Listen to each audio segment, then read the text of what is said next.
Hey guys, tonight we slip into the hush of a room where the candle flame wobbles, where your pillow cools under your cheek and where the sound of your own breath feels safe until it doesn't. Out beyond your shuttered window, caravans creak across long thirsty roads and ships jostle at crowded quays, and somewhere among sacks of grain and bales of cloth something small and hungry is travelling. You can't see it yet. You only feel the world leaning as if the table of your days has a loose leg. A quick reality check before we get cosy. If you were alive in the late 1340s, the odds are extremely rude, roughly 1 in 3, sometimes worse, that you probably won't survive this. So before you get comfortable, take a moment to like the video and subscribe, but only if you genuinely enjoy what I do here. And if you're listening from, say, a train berth in Bangkok or a farm kitchen in Ohio, drop your location and local time below. I love seeing our sleepy map light up. Now dim the lights, maybe turn on a fan for that soft background hum, and let's ease into tonight's journey together. You lie there, the room around you. A small island, linen creaking the candle's edge of light, nibbling the darkness, and you let your mind drift down the roads of the 14th century. You trudge past market stalls where the air tastes of pepper and wool grease, past coopered barrels, sweating with brine, past the singing hiss of oil lamps, and you feel it, the whole continent busier than it used to be. More roads planked across rivers, more letters coursing along relay posts, more people wedged into towns that still think of themselves as villages, wearing a city's shoes. That is your first anchor fact. Europe's population before the crash swells to unprecedented numbers by the early 1300s. Cities like Paris and Florence, ballooning trade webs, thickening wealth and risk braided together. Prosperity nudges everyone shoulder to shoulder, great for gossip, terrible for disease. You wander to a port at dusk, the kind of place where gulls rehearse their arguments and ropes complain against bollards. Lanterns swing, fish and figs change hands. In that lamplight, you sense the mathematics of calamity. Rats thrive where humans gather. Fleas thrive where rats thrive. And you clean decent hopeful, you provide excellent real estate once a bite opens the door. You flatten your palm on a warm barrel head and imagine the invisible traffic inside it, not just silk and saffron, but the future itself packed tight and unmarked. You don't know names yet, no one whispers Yersinia pestis to you in the dark, but you know movement is destiny. Like joke 1, you think about enabling airplane mode on your life and remember the only thing flying in 1347 is gossip and the occasional goose. You pad back to your room through a memory of streets and the candle welcomes you like a bored cat pretending you're interesting. You taste the time's fear of bad air, the comfort of strong smells. People hang pomanders, little metal fruits stuffed with musk ambergris and dried herbs because they believe pleasant aromas can armour your nose against corruption. A quirky tidbit for your pocket, some households keep slices of onion near the bed or soak sponges in vinegar as nightly guardians, a private little fence against a world that might be souring. You tuck a sprig of rosemary under your pillow because surely something that clean must be persuasive. If it doesn't protect your lungs, fine, at least your dreams will be seasoned. On another day, you would fall asleep to ordinary worries, a leaky roof, a late rent, a neighbour who swears his rooster respects the Sabbath. But tonight you can feel the pressure differential between before and after. The Black Death. Though you don't call it that yet, will roll into Europe in 1347 and by 1351 empty chairs at so many tables that you'll stop counting. That's the mainstream fact everyone will repeat between 1/3 and 1/2 in some regions, an incalculable unspooling of lives. Not just numbers, but missing laughter, unrung bells, tools cooling, where hands set them down. You let your mind stroll farther because distance is a lullaby. Across the steppes, caravans rumble. Along the coasts, sailors curse in languages that bump together like barrels. Somewhere a cat watches a rat with professional interest, nature's tiny HR department interviewing a new problem. The roads aren't villainous, they just connect. You feel how simple the equation is. A world growing faster, stitched tighter, becomes a world where shocks travel cleanly, the way a plucked lute string carries a note into the rafters. Historians still argue whether the first sparks that leap toward Europe come from marmot burrows in Central Asia, from trade hubs strung across the Silk Roads, or from grim episodes at besieged ports, but you hear in your bed, only sense that the fuse is already lit. You draw the blanket higher. If there's a threat, what can you do? People reach for the tools their age offers. Some burn juniper twigs, some bathe less worried that pores opened by warm water invite danger. Your future dermatologist sighs in 3 centuries. Others press a cut orange to their nose like a miniature shield. And because you live in a world with a theology for every weather pattern, You start to wonder whether this incoming headache is a moral forecast. You picture processions and prayer. You picture a star chart chalk on slate insisting the planets are writing rude comments about your lungs. Light joke 2. You briefly consider switching zodiac signs, but customer support is closed until the Renaissance. You breathe. That's what the night keeps asking you to do. The candle gutters pulling a scallop of shadow up the wall. Your town, you tell yourself, is ordinary and sturdy. People here know how to set beams, how to salt fish, how to keep a ledger straight. But you've heard rumours because rumour walks faster than horses that in certain crowded quarters of other cities death has started practising scales. Bells toll often enough that their metal throats go hoarse. Cartwheels leave new grooves where old feet once walked. You don't see it yet, not here, but the ground under you has learned a new music. A debate wanders through your room and sits in your chair crossing its legs with infuriating calm. Historians still argue whether Ring Around the Rosie carries any real memory of plague. Pockets full of Posey's ashes we all fall down.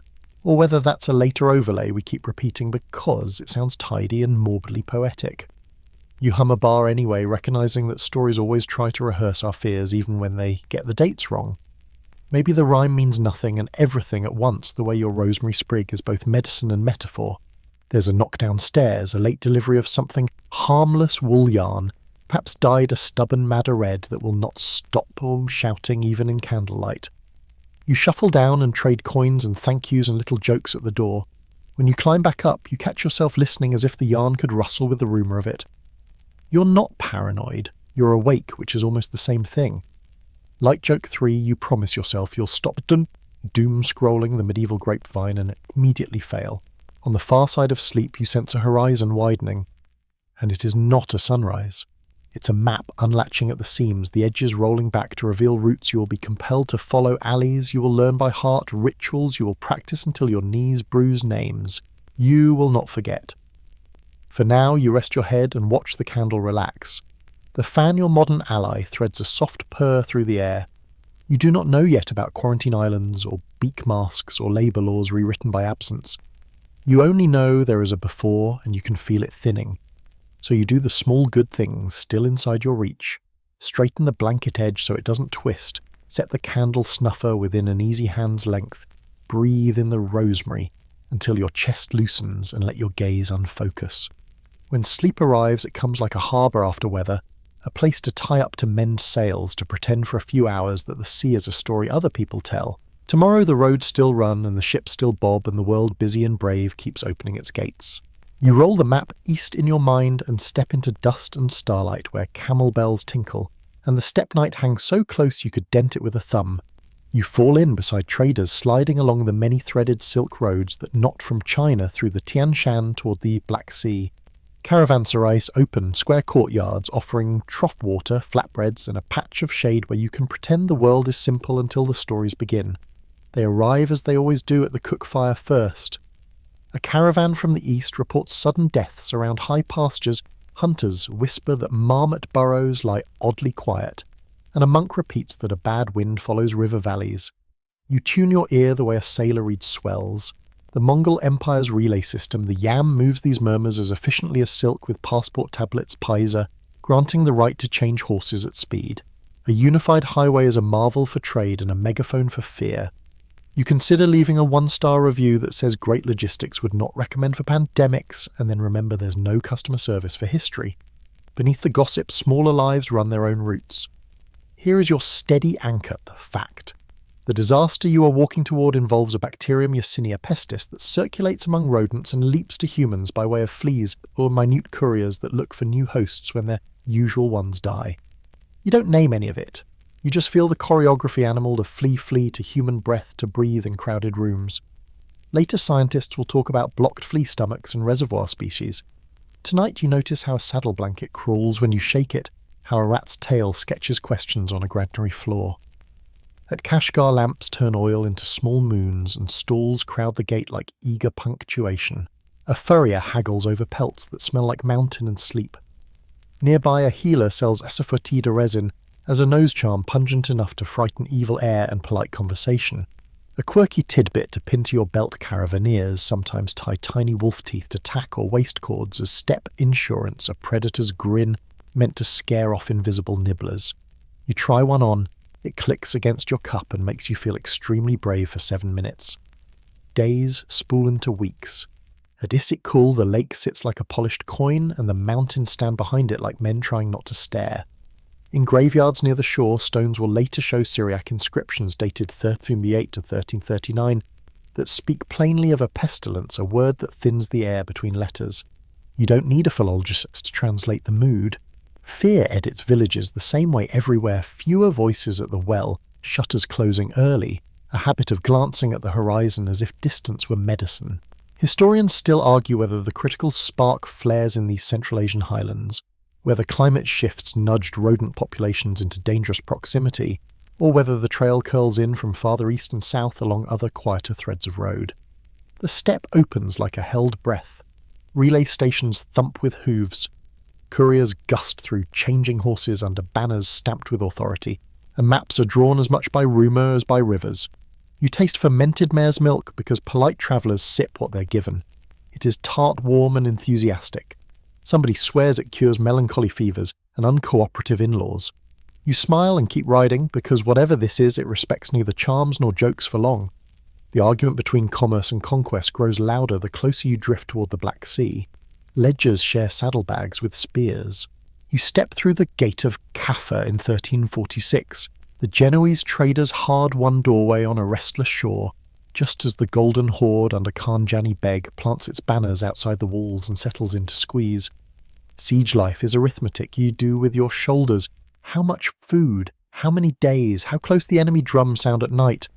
Inside, bread lines lengthen. Prices grow teeth.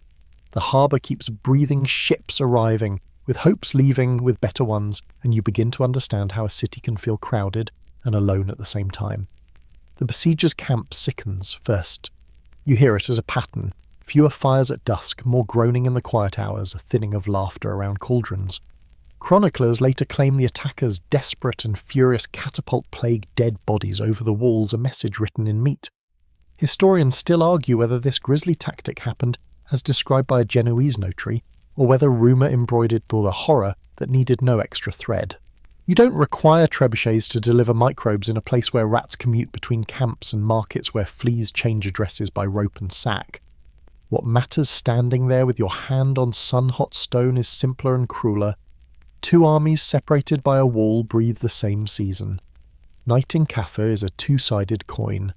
On one face, lamplit alleys where dock hands throw dice on crates, and a physician peers at urine flasks against the light like a jeweller checking clarity.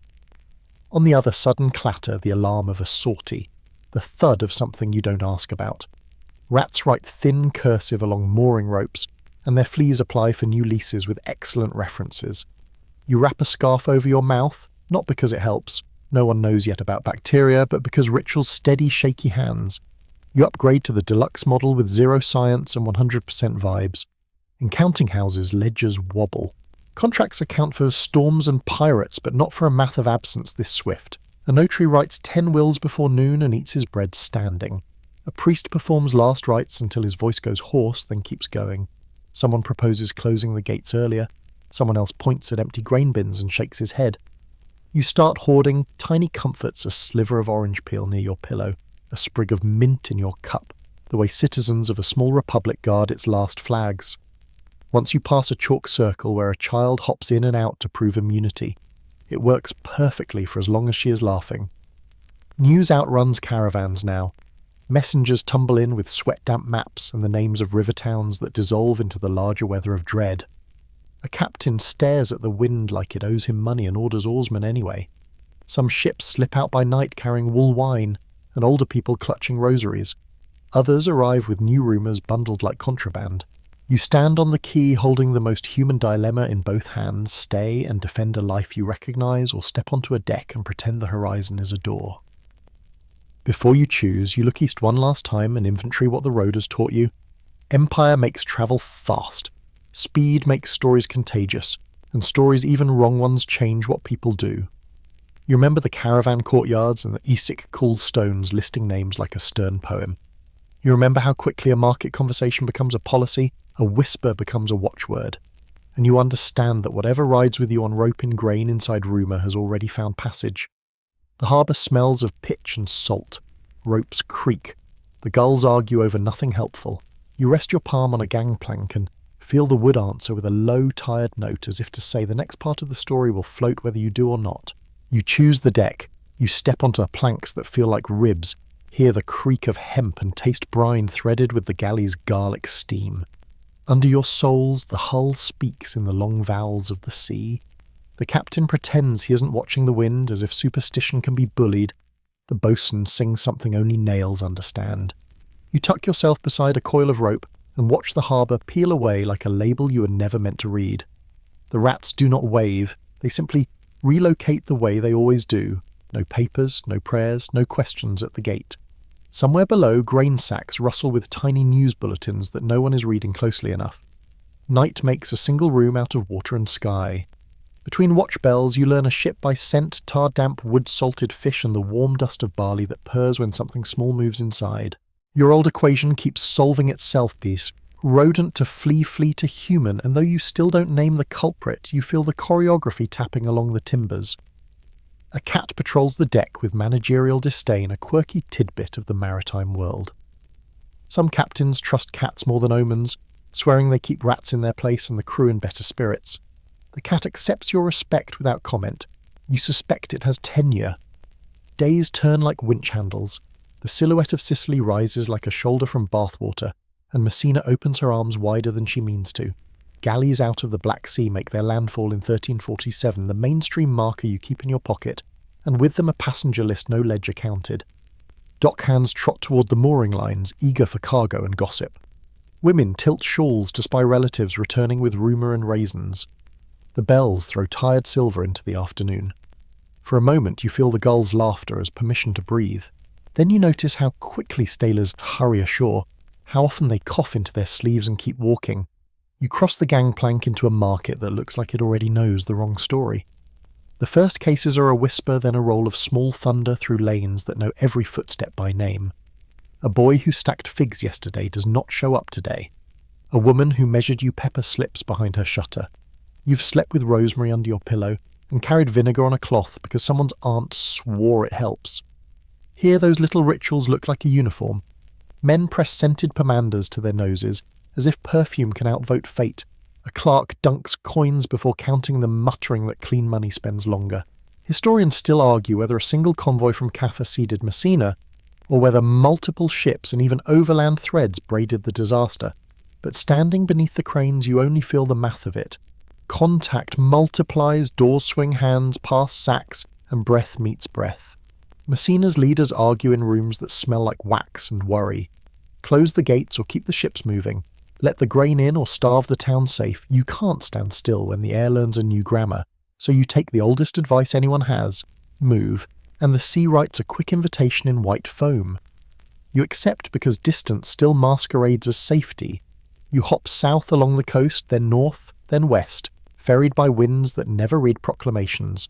The horizon keeps offering receipts, a wake like torn silk, a sky the colour of pewter coins, a gull that believes your hat contains snacks. Light joke one, you begin to suspect birds are winged auditors, checking your inventory of crumbs and regrets. Marseille hoves into view like a palette knife scraping light. Limestone shoulders glow. The old port wears its forest of masts as if they were a rumour it can't deny.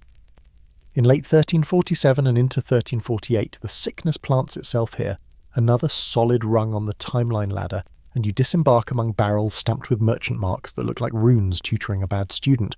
A cooper thumps a hoop into place and swears the scent of pitch cures winter aches and probably pessimism. You try to believe him. People make rules when they don't have answers. A notice forbids certain gatherings. A priest recommends certain litanies. A barber surgeon wiping his knife on a rag that inspires no confidence whatsoever offers cupping for balance. You pass a spice shop whose apothecary righteouses the air with cinnamon and clove smoke because it pairs, if bad air brings sickness, then surely good air negotiates a truce. The city is a mouth of news. A sailor swears Genoa slammed its gates on a plague ship and set guards on the quays. Another insists Venice turned arriving galleys back to sea like misdelivered letters. Historians still argue whether those earliest refusals were policy panic or later spin. Did councils truly bar entry, or did they try and fail, then tidy the minutes to look decisive? You stand by the customs house and watch the clerks ask the right questions of the wrong actors. Where are you from? What do you carry? Have you paid the dues? No one inspects the rats, no one interviews the fleas. Light joke 2, you imagine a customs form that asks, are you bringing in fruit seeds or evil air? And you dutifully tick just the evil air, thanks. If Messina is shock, Marseille is echo and acceleration. Criers repeat ordinances, confraternities promise alms, processions book the streets like travelling weather. A barge poling through the inner harbour leaves a slick of shadow that feels heavier than it should. You slip into a chapel not because you're certain of anything metaphysical, but because quiet helps you choose which fear to respect first. Candlelight makes a tent where time seems shorter and kinder. You breathe frankincense and your heart unclenches half a fist. Outside, a fishmonger salts a slab with the tender focus of a priest. You buy more than you need and call it insurance. By the time you reach Genoa, slick with wealth, high-walled, busy with bankers whose ink has better credit than most princes, you have learned to read a port from its noises. Hear the clack of a Beatty snaps like dry sticks. The curses are multilingual and efficient. Word spreads that certain ships have been refused docking. Others hurried through with minimal contact cargo routed upriver, as if streams could launder risk. The city's palazzi ride the slopes like cats that will not come down unless bribed with anchovies. Watchmen at the gates check faces and stories. Scribes draft ordinances that sound braver on parchment than they feel in the street. Your mainstream fact pulls up a chair by 1348. The disease leaps from port to port across the Mediterranean, then runs inland along trade arteries like dye, wicking into cloth.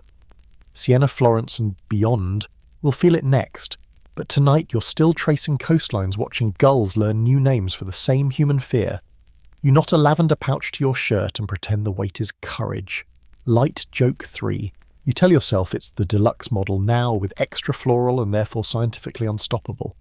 Your nose agrees. Reality files a polite objection. On the docks, a clerk experiments. He orders smoke pots of rosemary and juniper set along the quay so incoming bales pass through scented clouds. It is theatre mostly, but theatre changes behaviour. Men hold their breath when they walk through and it feels briefly like control. A boy leads a goat past you milk for a feverish aunt and the goat looks around with the patient incomprehension of a creature that has already solved its life. You remember the ship's cat and hope it got a promotion perhaps to Director of Small Problems. Evening lowers, Genoa's lanterns stipple the water and masts draw lines that make a harp of the sky. You feel the city breathe, busy, expensive, terrified. A notary reads a stack of wills in a voice like a whetstone. A baker pulls loaves that steam like rescued islands. Somewhere a nobleman decides to visit his villa outside the walls, and somewhere a fisherman concludes the sea is crowded with omens and stays home. You drift through it the way a rumour does, touching a dozen lives and understanding none of them completely. At the end of the mole, you sit on a bollard and watch torches comb the harbour for a late boat. You count how many ways the water carries a city's reflection, and how none of them prepares you for what the boats deliver. You understand now that an open gate is both generosity and hazard, that commerce is a mirror with teeth. Your hands remember the rosemary sprig, the vinegar cloth, the cat's warm skull under your palm. Above you the wind shifts like a man changing his mind, and the town's bells debate with themselves in different keys. Historians still argue whether the ports that tried to refuse entry slowed anything at all or only shifted the burden downshore, but here in the salt-glossed dark you can feel the answer. Breathing on the same tide that brought you in movement is the law, and the law is obeyed. You slip inland from the quays and the city closes around you like cupped hands, alleys corkscrewing between stone balconies leaning together for gossip shutters, bowed by years of weather and impatience. The bells begin their commentary, slow notes from a parish you can't see, quick chimes from a Guildhall clock that thinks time can be scolded into behaving. Wheels rattle on cobbles as carts go by with casks, with firewood, with things you decide not to inventory too closely. You breathe the mixture cities always brew, soak fat with olive oil, stable hay, the lifted sweetness of baking and threaded through it. Vinegar, a crisp sting from buckets sloshed across thresholds at dawn. People wet brooms in it and sweep their lintels as if a clean smell were a spell you could refresh with elbow grease. Your little rosemary charm rides your pulse like a quiet drum, and for a few steps the world remembers how to be ordinary. You navigate by fragrance and bell. Incense slinks out from a chapel door, frankincense and beeswax and the prayerful ash of last night's vigil. Across the lane, a brewer's steam rolls like warm fog from a half-closed hatch. A finch lands on a rope and considers your hat with obvious plans. Light joke one you tell it you're not a bread bowl, it looks thrilled by your wrongness. The city is partitioned by parishes and guild districts, bakers, dyers, notaries, wool carders, each with its own rhythms, its own fund for bad times, its own priest with a voice like worn leather. That's your anchor. Fact tonight in 1348 and the years that trail it, mortality is tallied, mourned and organised through these neighbourhood institutions, parish bells marking passages, guild coffers scrambling to support members, and widows' confraternities carrying candles through lanes that know the soles of their feet. You slip into a tenement stair where a woman sweeps her landing with an energy that says she can persuade fate with neat corners. She's scattered mint and rue at the threshold, and a basin sits nearby with a slice of sponge steeping in vinegar, a private little moat. Quirky tidbit to pocket in some households, they sprinkle crushed rosemary or wormwood on rushes and floorboards, believing the aromatic oils make a shield you can walk on. Other families burn a twist of laurel in the yard and waft it toward their windows like a homemade weather forecast.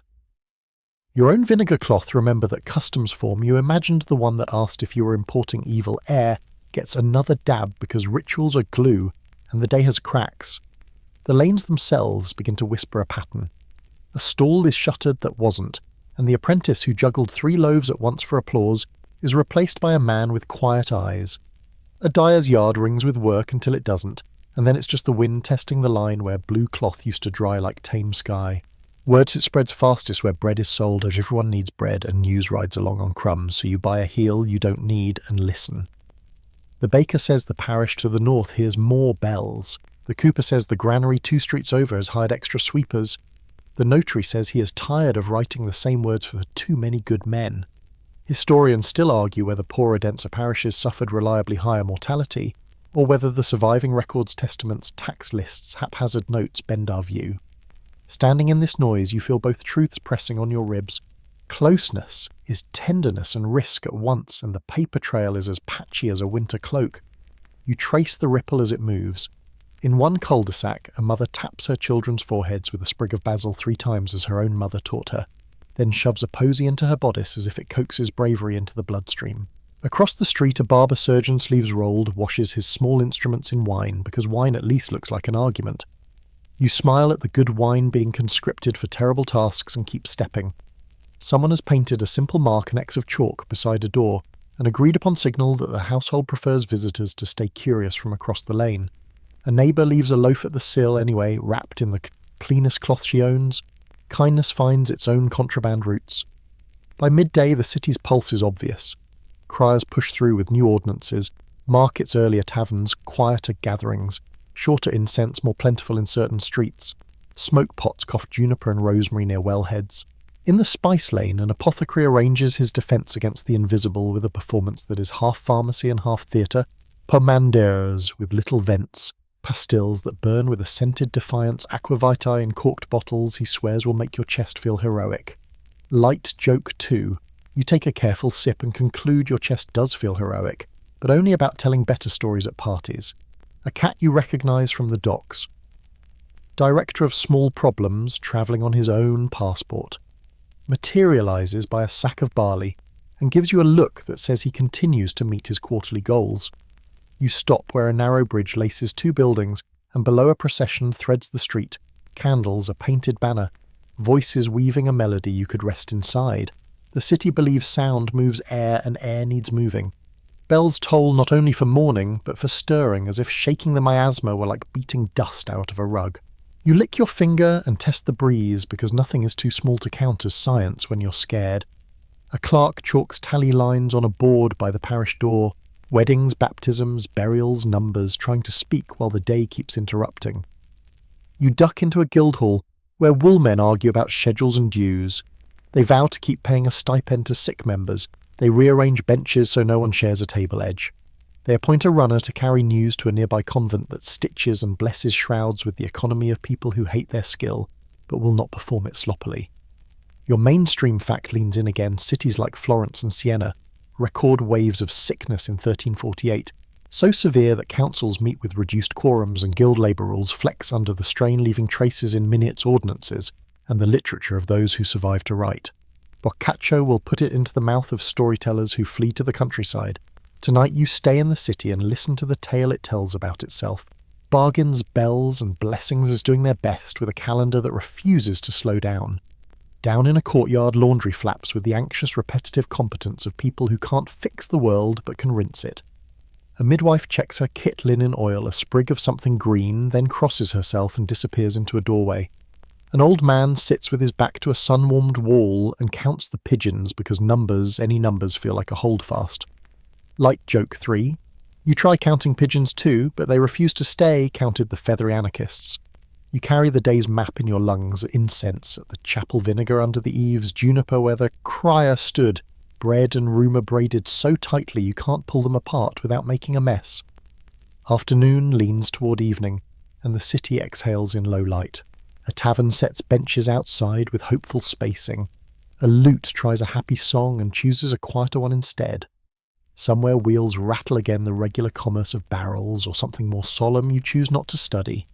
Doors open for air and close for comfort. You review your inventory, Rosemary's green comfort, the vinegar cloth, the cat's promotion, the guild's promise, the parish bell's steady voice. Historians still argue whether the plague's sprint through these cramped streets depended more on rat-flea relay or on breath-to-breath spread from pneumonic cases in overcrowded rooms. You stand between theories with your scarf over your mouth, acknowledging that in these alleys both routes have shortcuts. Dusk gathers the lanes into a single street of shadow and lamp. You choose the long way home, past the mint-swept steps, past the chalk mark, past the apothecary's smug bottles, to remember how the city is 1,000 small excellences, welded into a shelter. Bread, wrapped with care water, pulled cleanly. A hand left on a sill. A heartbeat longer than necessary so the person inside knows they are seen. The bells lift again and you let them. You breathe through feu, rosemary, through vinegar, through the faint tang of laurel smoke, and you walk because walking is a kind of agreement with tomorrow. You wake with the oddest complaint your pillow seems to have grown a small sun. The linen is damp, the world is oversaturated, and your bones have that hollow flute-like sound when you breathe as if someone carved extra rooms inside you overnight. You try the oldest diagnostic in the book, you place the back of your hand against your forehead, and pronounce yourself a bit warm, which is a heroic understatement. Like joke 1, you consider toasting bread on your face to save firewood and decide the kitchen can keep its job. Your rosemary sprig lies where you left it. Your vinegar cloth is dutifully sharp, but the air between your ribs has learned a new verb. The fever isn't the only narrator. Your neck and armpit feel tender as if the seams of your body are arguing. You find with 2 fingers and more courage than sense a swelling deep as a plum pit. Another hides in the groin where important roads meet. You don't need vocabulary to know that these are buboes. Your body invents the definition. That's the mainstream fact you carry like a hot coin in the classic form of this sickness. Lymph nodes, especially in groin, armpit, neck, swell, redden and ache, a signal fire lit in the body's watchtowers. The ache has a weather map of its own radiating in gusts. You sit very still as if stillness could make biology forget your address. You try a remedy because people always do. The onion poultice is easy, slice, warm, apply, and for a moment the world smells like a stew that can't remember its recipe. Your neighbour, sworn by the moon, says to add goose fat. The apothecary recommends a smear of crushed garlic and sympathy. If you were feeling theatrical, you could pluck a chicken and place its warm, featherless breast against the swelling. Yes, that's a real thing. On the theory that the poison prefers chicken arrangements, another quirky tidbit to tuck in your pocket with the aroma some folks sew, tiny toad bones into a pouch and wear it like a shield. Others place a dried toad on the swelling to draw out the corruption. You politely pass on becoming an amphibian countertop and return to onion and prayer. You sip water. It tastes like tin and effort. The room bends a little at the edges, and you float in it a leaf in a slow cup. Outside bells keep their slow arithmetic. You count the tolls as if numbers were promises. A cat, the director of small problems, checks on you, puts a paw on your ankle like a notary verifying the document, and then resumes staring at the barley sack as if it owes him rent. You imagine you are merely rehearsing a grand cold, a strong lesson in humility, and not a line in a larger ledger that the notary will resent writing. By afternoon you have company. A cough shows up like an uninvited relative, first in the next room, then in yours. You hold a cloth to your mouth out of courtesy and superstition. The exhale is hotter than the inhale, and you understand something you've been avoiding. Breath is a bridge. If the sickness chooses the lung road, another mainstream fact, the spread can become breath to breath. The pneumonic form moving more quickly, more fiercely, the kind that learns your name and refuses to forget it. The house develops a choreography. Cups no longer shared the water pitcher, treated like a saint's relic. Windows openers to pretend at negotiation with the air. Light joke 2, you attempt medieval social distancing and discover you have invented introversion 2 centuries early. Even in fever, the world insists on practicalities. A notary is fetched. He stands at the foot of the bed with ink and a face he keeps very calm, as if calm were a law you could enforce with posture. You dictate the small will you never wanted to think about: 2 bowls, 1 rosary, a recipe for bread that refuses to fail the bundle of letters you meant to answer. You add a sentence about the cat, because dignity matters.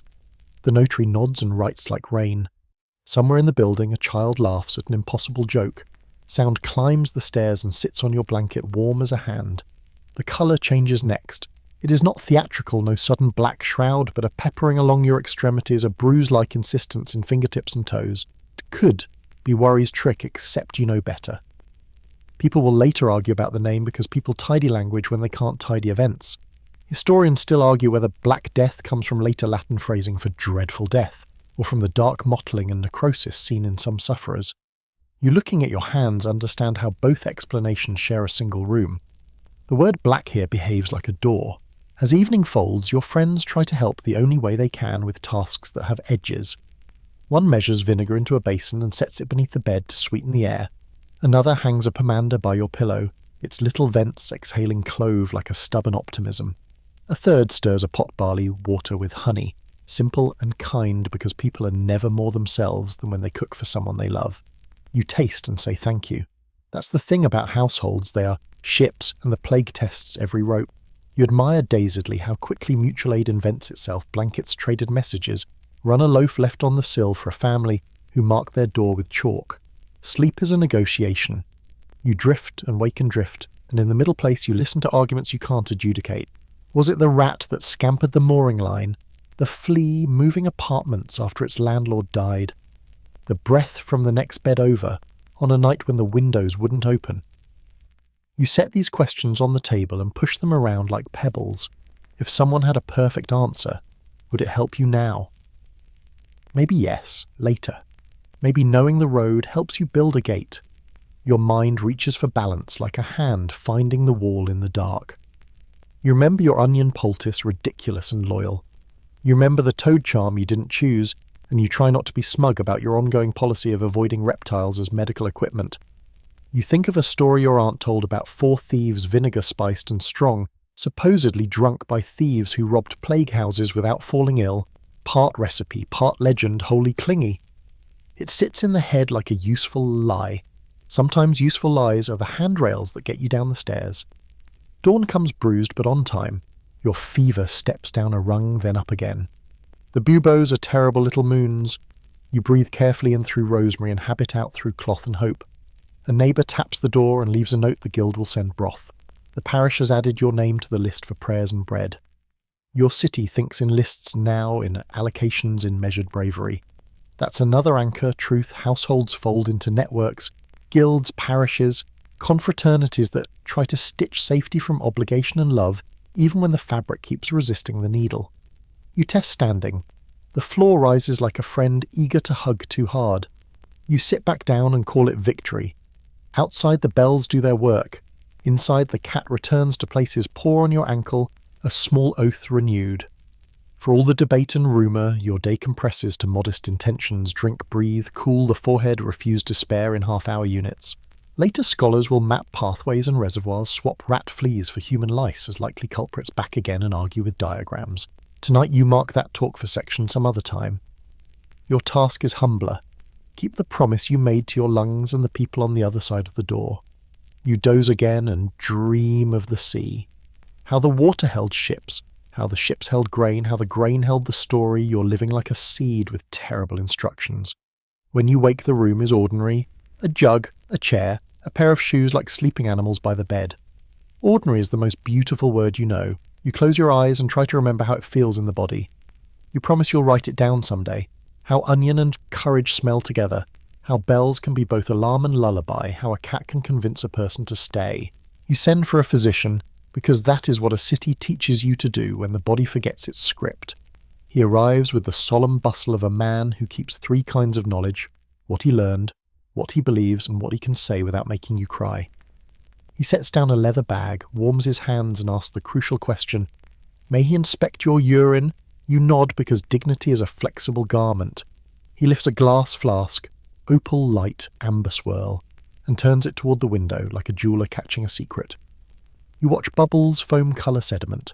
He watches the future. Uroscopy your anchor.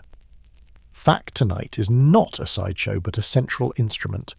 Physicians carry little painted urine wheels that map colours to humoral states. Some with a confidence you cannot help admiring will even waft the scent or tap a drop on the tongue, pursuing clues like beagles of the bedside. He does not taste. Your gratitude is immediate, but he does hum through a scale of observations, then writes a neat note for diet and regimen. Cool the body without shocking it, avoid heavy meats. Take diluted wine sleep as peaceably as your fever will permit. You picture your onion poultice on the windowsill, nodding along like a heroic sidekick who has read the wrong chapter. Before he packs away the flask, he unfolds a star chart. Here is the other map doctors consult the sky. He points to the conjunction of 1345 Saturn-Jupiter, Mars crowding into Aquarius, and tells you that many masters hold this was a celestial bad handshake that shook corruption into the air. The Faculty of Medicine in Paris. He reminds you, gently, wrote a famous consultation blaming the plague chiefly on corrupted air miasma thickened by that planetary meetup and thinned only by prudent living and good smells. You smell your rosemary and vinegar cloth getting tenured on the spot. Light joke 1, you consider lodging a complaint with Mars for hostile workplace behaviour, but HR is a comet and won't be back for 76 years. He fashions the room into a regimen. A pan of warmed vinegar is set beneath the bed to sweeten the currents. A lattice of barrier herbs, rue, rosemary, lavender, wormwood, hangs by the sash like green punctuation telling the breeze to mind its manners. He prescribes Theriac a complex syrup with a resume longer than a duke's, and advises that if you cannot afford the real thing, a stout clove and cinnamon pastille at least persuades the nose that progress is underway. Quirky tidbit to tuck behind your ear, which he says is an excellent place to tuck things some cities' statutes in later outbreaks actually require citizens to carry aromatic poses in public, a civic bouquet meant to keep streets brighter and lungs braver. He asks about bleeding, and the room holds its breath. The textbooks offer arguments in conditional Latin. Open a vein early to evacuate corrupted humours. Do not bleed the exhausted. Time the procedure by the zodiac so you never let blood from a limb governed by the sign the moon is currently visiting. He draws a quick zodiac man all ribs and provincial pride to show which body parts belong to which constellations. You imagine your elbow under Aries filing for better management. Still even he looks sceptical. Sometimes he murmurs, "We do less and lose fewer." You weigh the lancet against the common-sense counsel your cat keeps purring at your ankle. Rest broth, cool cloths, kindness on repeat. Light joke 2. You request a second opinion from the director of small problems. He recommends tuna and a nap and refuses to elaborate. He mentions masks, not the kind you know from prints, not yet, but simple nosecloths, steeped in vinegar mouth veils for attendants, a rag dipped in scented wine held between lips and world. He has heard of a colleague in a northern city sewing a stiffened cone that keeps herbs right beneath the air. You breathe a beak if we are being honest, because separation feels like salvation. Historians still argue whether the long-beaked plague doctor costume we picture belonged to 1348 at all, or blossomed later in 17th century cities like Rome and Venice. Tonight you glimpse the instinct behind it, insert space stuff, that space with fragrance, pretend fear has to queue for entry. While he writes, he asks you gentle questions that sound like inventory. How many in the household who sleeps where, which window sticks, whether the neighbour borrows salt through the door or over the sill. You begin to see medicine the way a city does as choreography. Beds move apart, windows open when the wind is kind, a bowl of water becomes a one-person river, cups like saints' bones become individual relics with assigned guardians. He repeats a piece of street doctrine, flee early, far and last, and then sighs because not everyone can flee and far is expensive and last is no comfort at all when the first have already fallen. The conversation slides toward paperwork because 14th century hope is frequently a form. He writes a preservative schedule, light meals, pomegranate. If you can get it, syrups of violets, lettuce at night. No bathing hot enough to open the pores to mischief. You snort softly at the bath instruction, and remember our earlier dermatologist from the future rubbing his temples. He does not mind your irreverence. It means you are still stitched to the world. Like joke 3, he forbids excessive emotions, and you agree to keep your feelings to small indoor voices until further notice. He confers with the notary about wills to be witnessed from doorways, and reminds the guild runner outside that the convent should be thanked for shrouds always thanked, always paid when possible. Your city runs on these courtesies, the apothecary who extends credit, the neighbour who leaves soup at the chalk-marked door, the parish clerk who writes names with a careful hand so no one vanishes twice. Your mainstream fact steps forward again. Medical responses aren't only leeches and litanies, they're ordinances, regimen, tracts, household protocols copied and recopied, advice sheets that travel faster than most cures. Before he leaves, the physician checks your pulse, a conversation under the skin, and looks pleased that it argues back.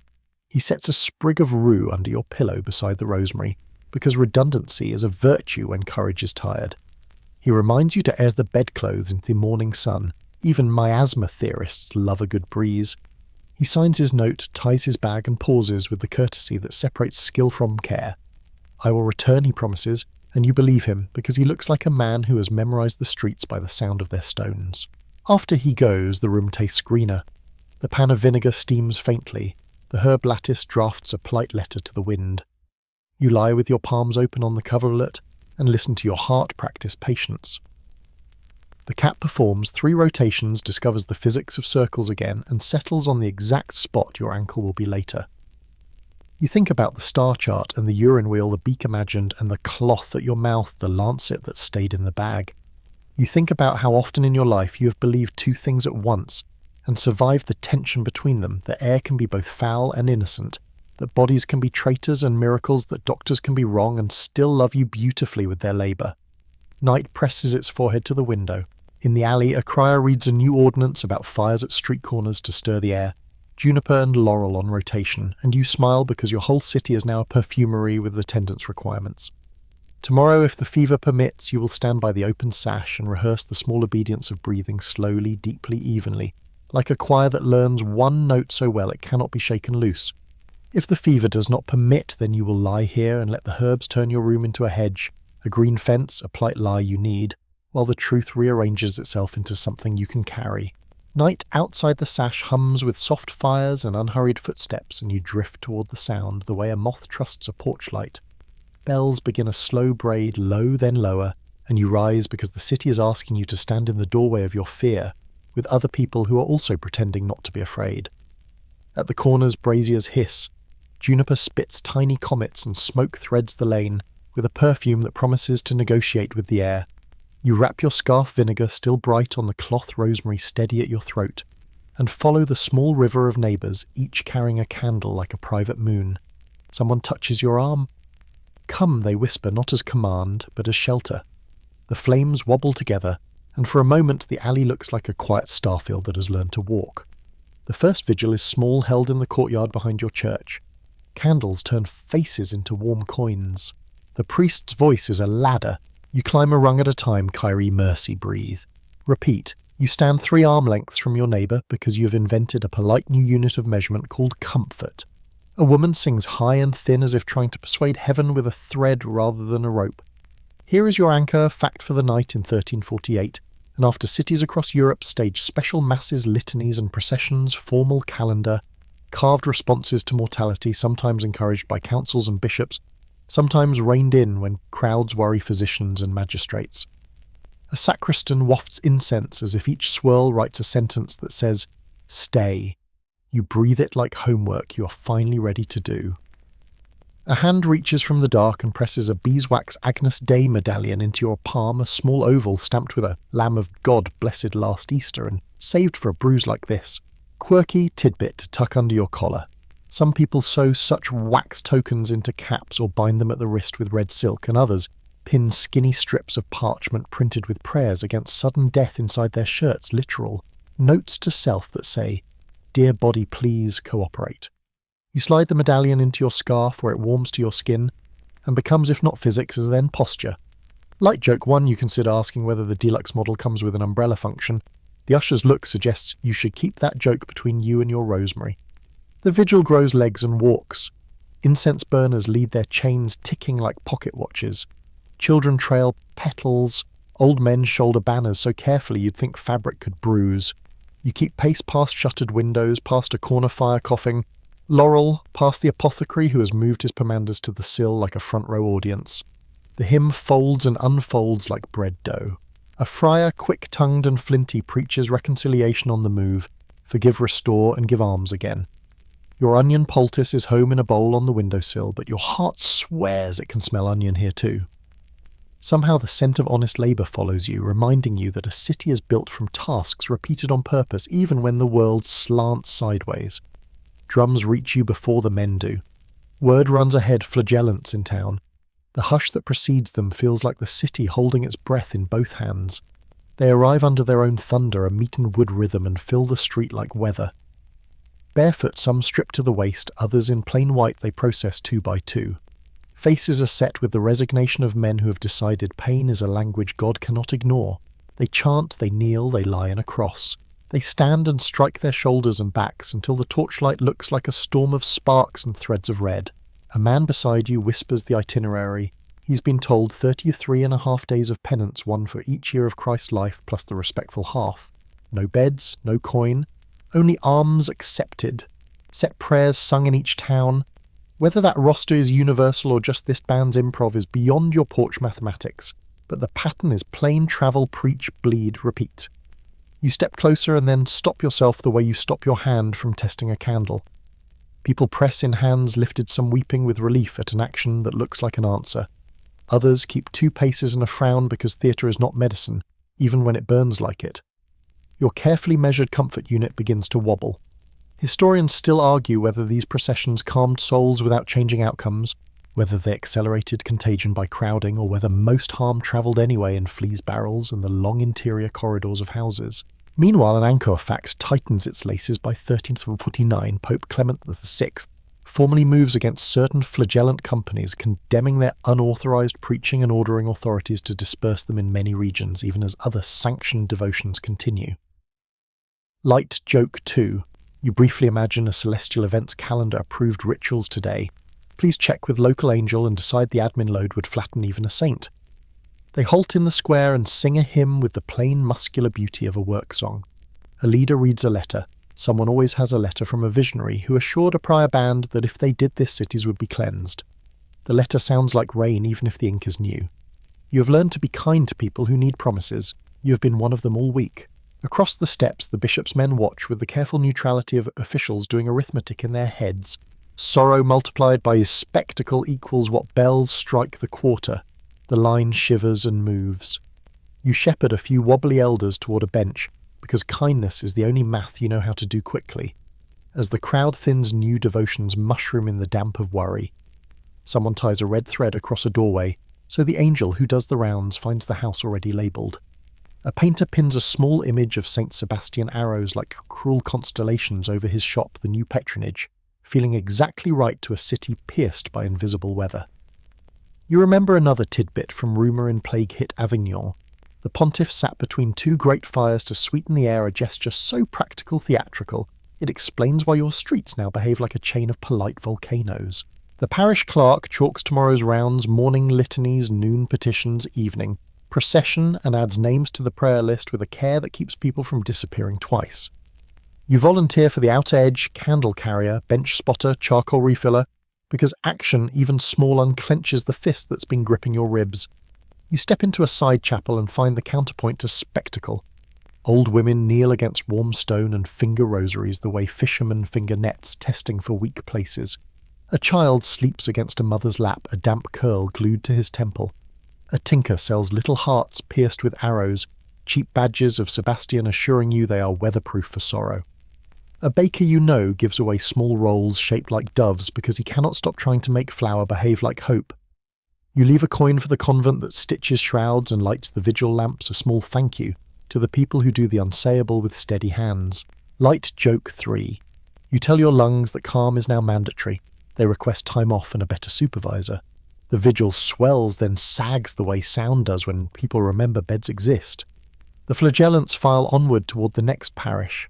You listen to the scrape of their feet and think about friction between bodies and air, between hope and exhaustion, between those who want more theatre and those who want the city to shrink back to its careful, ordinary size. You relearn your breathing in through frankincense and the night's cooler seam out through your cloth and your better intentions. Back home, your room feels briefly like a chapel. You set the Agnus Dei on the table, fold your scarf, and pour a little wine into the saucer, because the director of small problems has earned a tip for his shift. Outside, a neighbour leaves a loaf at a chalked door and walks away without looking back, as if generosity is best done in the key of hush. You lie down and breathe with the city slower, then slower, feeling drum beats fade until they are only your pulse learning to trust itself again. Morning loosens the knot in the bells, and you tell yourself the night's chanting must have sanded the edges off fear. Then a new sound hurries up the lane, whispers, walking faster than feet, and you feel the temperature of the day drop a degree. Rumour has put on its courtroom clothes. A bucket tilts at the well. Someone stares into the water as if it's a witness. The word poison arrives the way thunder does, already decided, merely announcing itself. And you know the hours ahead will not be about air or stars or onions. They will be about blame. At first, it is the usual small-town arithmetic. Strangers, someone mutters as if unfamiliar shoes bruise the cobbles. A beggar is asked too many questions about where his hands have been. A woman who sells trinkets from a tray is inspected like a suspicious parcel. Tiny packets of herbs and coloured powders that yesterday were charms and today are evidence. The apothecary, once a perfumer of courage, feels his jars turn seditious on the shelf. You hold your vinegar cloth to your nose and wish liquids came with a label that reads, "Contains exactly 0 grand conspiracies." You've heard versions of this tune before. Older folks still whisper about the leper plot panic of 1321 in parts of France, when wells and breads were said to be tainted, and towns turned on those at the edges. This time the melody sharpens. The accusation coalesces around your Jewish neighbours, secret meetings, powders, coins, stained to show allegiance, messages on scraps that read like riddles when you really, really want them to. You know how the city's map allocates suspicion by difference, by debt, by doorways people rarely enter. And you also know a mainstream fact you wish you didn't have to say aloud. In 1348 to 1349, persecutions flare across the Rhineland and beyond. Basel, Strasbourg, Mainz, Cologne, mass arrests, forced confessions, expulsions and killings inked into civic memory with the same matter-of-fact hand that tallies taxes. It starts local. Well, in this square, then, that one gets a new circumference of angry men. Someone produces a pouch of greenish powder found in a mouse hole near a Jewish house. Under torture because fear loves a script with props, men confess to receiving poison from a distant rabbi, to smearing door handles by night, to hiding vials in cane handles or sewing them into sleeves. You can almost hear the quill strokes as a clerk writes down a story he's already been coached to prefer. Historians still argue whether the specific formulas in those transcripts reflect anything but the interrogator's prompting, whether an organised plot ever existed beyond the walls of pain, or whether panic, debt and opportunism braided a lie that was too convenient to untangle. You step toward the quarter because decency learns your feet. A boy you know, he fed pigeons with you, on slow afternoons stands behind a line of guards, his face bewildered and salt-burned. Merchants shutter shops where you used to buy pepper and patience. The rabbi tries to speak to the crowd, hands open, voice careful, explaining that his people are dying too, that disease does not check hats before it knocks. But explanation is a thin rope in a crowded square. A magistrate looks everywhere except at the faces in front of him and announces an investigation which everyone correctly hears as permission. Your rosemary sprig in your scarf feels suddenly like both medicine and witness. You remember the papal bulls you heard read out Clement VI in Avignon 1348, declaring that Jews are not to be blamed for the plague that they die of it as Christians do, ordering protection for communities under papal rule. Anchor. Fact. Those protections exist on parchment, and in some places they are enforced. In too many others they are ignored, or arrive late, their edges singed by the speed of anger. You think of kings and councils who try to defend, sometimes for principle, sometimes because creditors are valuable, and others who discover that if a problem burns, so do ledgers. Seized houses walk to new owners. Cancelled debts disappear like snow. Altruism and profit arm in arm wear strange masks. The city performs its sudden legalism. Doors are marked. People are herded into squares for examination. A committee inventories goods for safekeeping. The word safekeeping belongs in quotes you can see from orbit. A sly, sour triumph slides under the fear some of your neighbours have long resented the interest rates that made their feasts possible. The plague offers a moral in Brussels bulk. You try to talk to a man you once shared bread with, but he's busy letting righteous sentences scaffold a future he prefers. Light. Joke 1, you briefly long for your old customs form that asked if you'd imported evil air. At least then the cue is for nonsense, not cruelty. Elsewhere other targets are drafted travellers who arrived on the wrong tide. Women who mutter blessings no one recognises. Gravediggers whose familiarity with death now reads like conspiracy. Even astrologers whose charts look like maps of malice. Quirky tidbit to pin to your sleeve: in a few towns people start wearing little lead badges shaped like wells with a cross over them. An anti-poison talisman you could buy from a pewterer who has never seen a laboratory but can smell a market.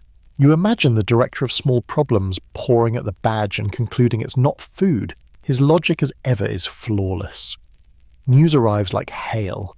They burned them in Basel, someone says, voice flat with dread and disbelief. They emptied whole streets in Strasbourg, says another. In Aragon, says a third, the king tried to protect, but some towns did their own math in the dark.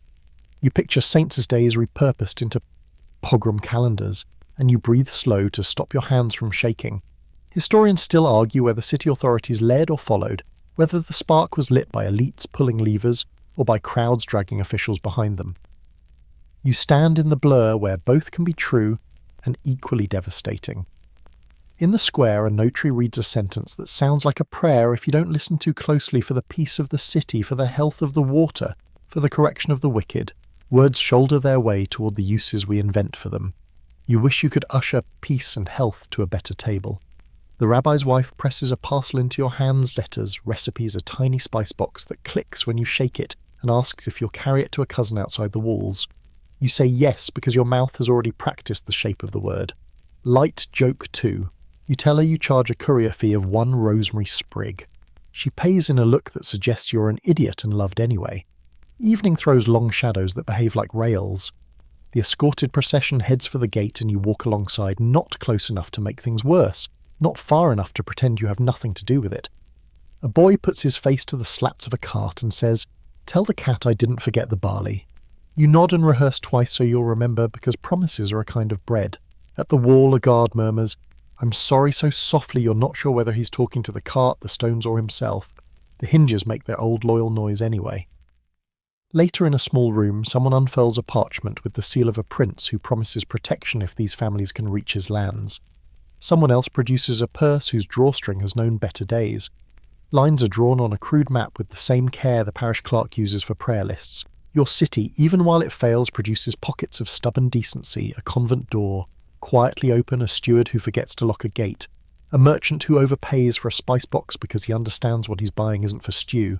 You carry the parcel. You breathe through vinegar and regret. You pass the well where the morning began and look into water that reflects a not very dangerous face, yours tired and angry and fitted with a rosemary sprig that hasn't given up.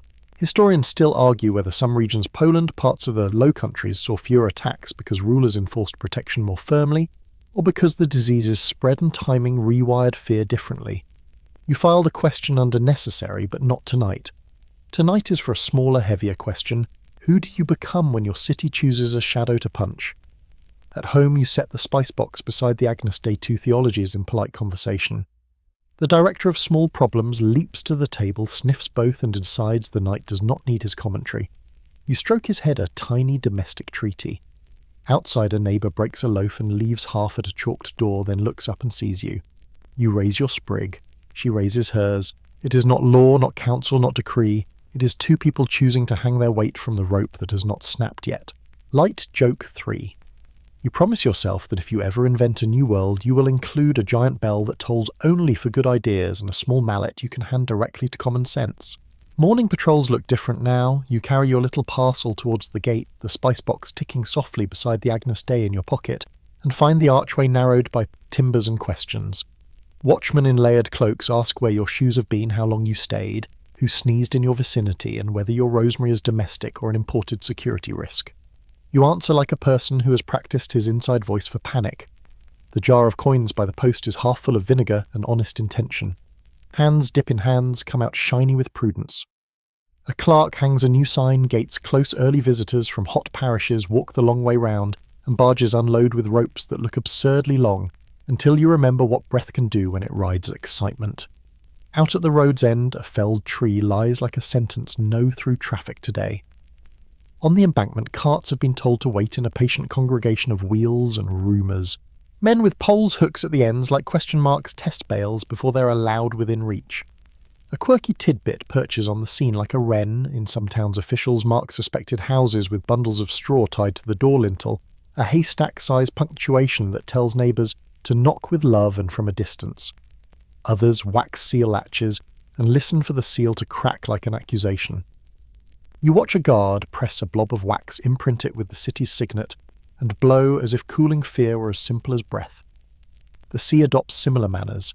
You step down to the mole and find the harbour studded with boats at anchor, each a little island of impatience. The men aboard count in reeds of shadow sunrise to sunset day after day, learning a math that tastes like old rope. The word that's starting to travel slips into your ear quaranta. 40. You roll it on your tongue like a hard candy and it dissolves slowly into policy. Here's a sturdy anchor, fact to tuck behind your scarf by later 14th century in places like Ragusa. Today's Dubrovnik authorities formalise holds for arriving people and goods, first 30 days at Trentino in 1377 at outlying islets, then 40 in some regimes, an early shape of what becomes quarantine, the 40 giorni that Italy turns into a long, patient verb. The form is simple and exasperating. Outsiders wait in designated spots. Towns watch them. Time for once has a job other than making you older. You measure the harbour by voices. 30 a man says making a notch in the mast. 31 says his neighbour. 32 and I'm writing poetry about onions. Light joke 1 you consider founding a new literary genre called quarantine sonnets to soup, instantly rejected by everyone who has tried to cook on a deck stove. The water holds them like a stern nurse. Gulls administer audits of biscuit inventory from a judgy height. In the counting house, ascribe drafts permits for clean, so far cargo the kind that gets landed and aired under watch, hoisted on frames above smudged pots of rosemary and juniper, so the scent combs through cloth the way fingers find burrs in wool. You take passage to a low island by the harbour mouth, an ordinary hunk of rock suddenly rented by necessity. Think of it as a hinge between city and away. A few sheds, a view of everything and nothing, an air that always smells like water and choices. Here people who are not sick wait to prove they are not going to be. A makeshift clerk copies names, ports and dates into a book that takes forever to dry because the sea keeps breathing on it. You learn the day's choreography morning, inspection midday fumes, juniper, rosemary, laurel, everything your city owns that can pretend at scrubbing. Evening prayers that include every saint rumoured to enjoy outdoor work. A boy rigs lines to hang letters. If you squint, the papers look like stubborn birds determined to learn how to fly by smell alone. While you stand there, a pilot boat sculls past with a flag you don't recognise, a plain cloth hastily chosen by a council that knows symbols tame crowds. The harbour master decides the flag means, please keep your distance, but don't panic, a complicated sentence for a piece of linen. Historians still argue whether the 40 in quarantine is a medical guess long enough to let symptoms show, or whether it rides biblical echoes, 40 days of flood, 40 days in the desert, or whether this number is the tidy middle ground between too short to help and too long to trade. Your heart suspects it's a blend of math, myth, and practical experience served without garnish. Whatever the recipe, the effect is, immediate time spreads out like a sheet and catches what falls. You're not the first to think of walls. Every city loves a good line, but some walls learn to float. You hear rumours of Venice fitting an island for a purpose no one wanted to name until they had to. In 1423, long after your present fever's date stamp, they will designate a dedicated plague hospital on what becomes known as Lazaretto Vecchio, a lazaretto named in the neighbourhood of St. Lazarus, where the sick go where goods idle in orderly suspicion, where bureaucrats discover their calling in counting days and stamping papers. Tonight you feel the prequel ad hoc sheds hastily erected, a clerk with ink on his cuff inventing a new handwriting called Health, the unsexy genius of lists and patients being auditioned for a long career. Light joke 2. You wonder if bureaucracy is just a very slow hug, annoying, constricting, but sometimes the only thing between you and a worse idea. On land, doors acquire second lives as instruments. Officials order sick rooms aired with the kind of enthusiasm previously reserved for spring markets. They specify hours and wins like wine lists. In one alley, a line of pegs keeps exchange at a comical distance, a loaf hung here, a note pegged there, money in a vinegar, cup below, so all three graces, bread, speech, and silver, do not share breath. In your pocket, the spice box clicks when you walk small percussion for a walking cautionary tale. You pin a strip of parchment stamped by the parish no fever today, last exposure unknown but modest, into your cap. Call it a proto-health pass, a social talisman that tells the suspicious you're at least sincerely trying. Anchor fact for a later calendar page: you plan to steal by the 15th century Italian cities will issue fidi di sanita bills of health, vouching for a person's or a cargo's clean origin paperwork that travels almost as far as fear. A fisherman points his chin at the city and mutters, "Milan bricked them in." You've heard the story in 1348, so one chronicler claims Milanese authorities sealed entire infected households inside their homes, brutal arithmetic that supposedly spared the city the worst. Historians still argue whether that account is accurate, exaggerated, or city branding avant la lettre. Mortars remember less than paper does. You think of your own chalk-marked neighbours and feel the hot cold of any policy that punishes intimacy to protect the rest. Every door is two sentences: keep out, keep in. Even the river learns to carry paperwork. Guards set up along the banks with a courtesy that looks like Himmelner iron. Men in half armour and fully tired faces watch for rafts that try to slide past.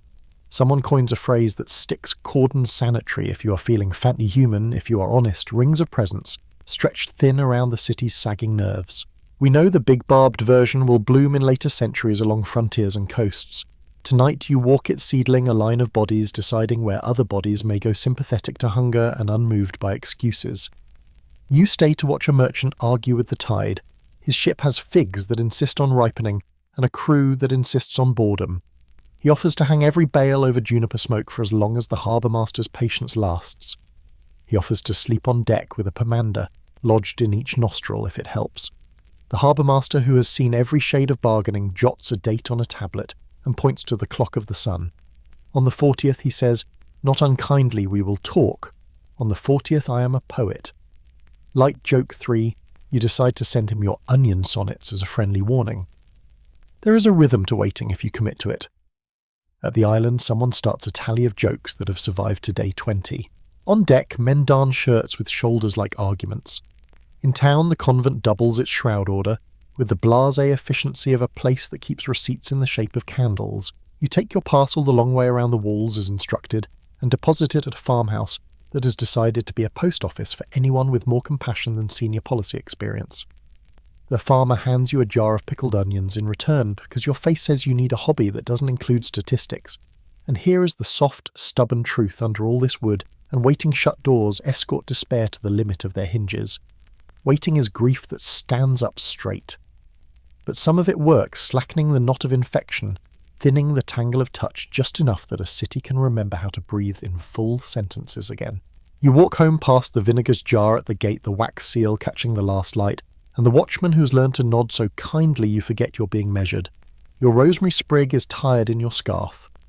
The director of small problems meets you at the step with the special complaint reserved for cats, and bureaucrats' dinner is late. You apologise to both and light the pan of juniper, listening to the tiny comets crackle their way into courage. The 40 feels like a mountain.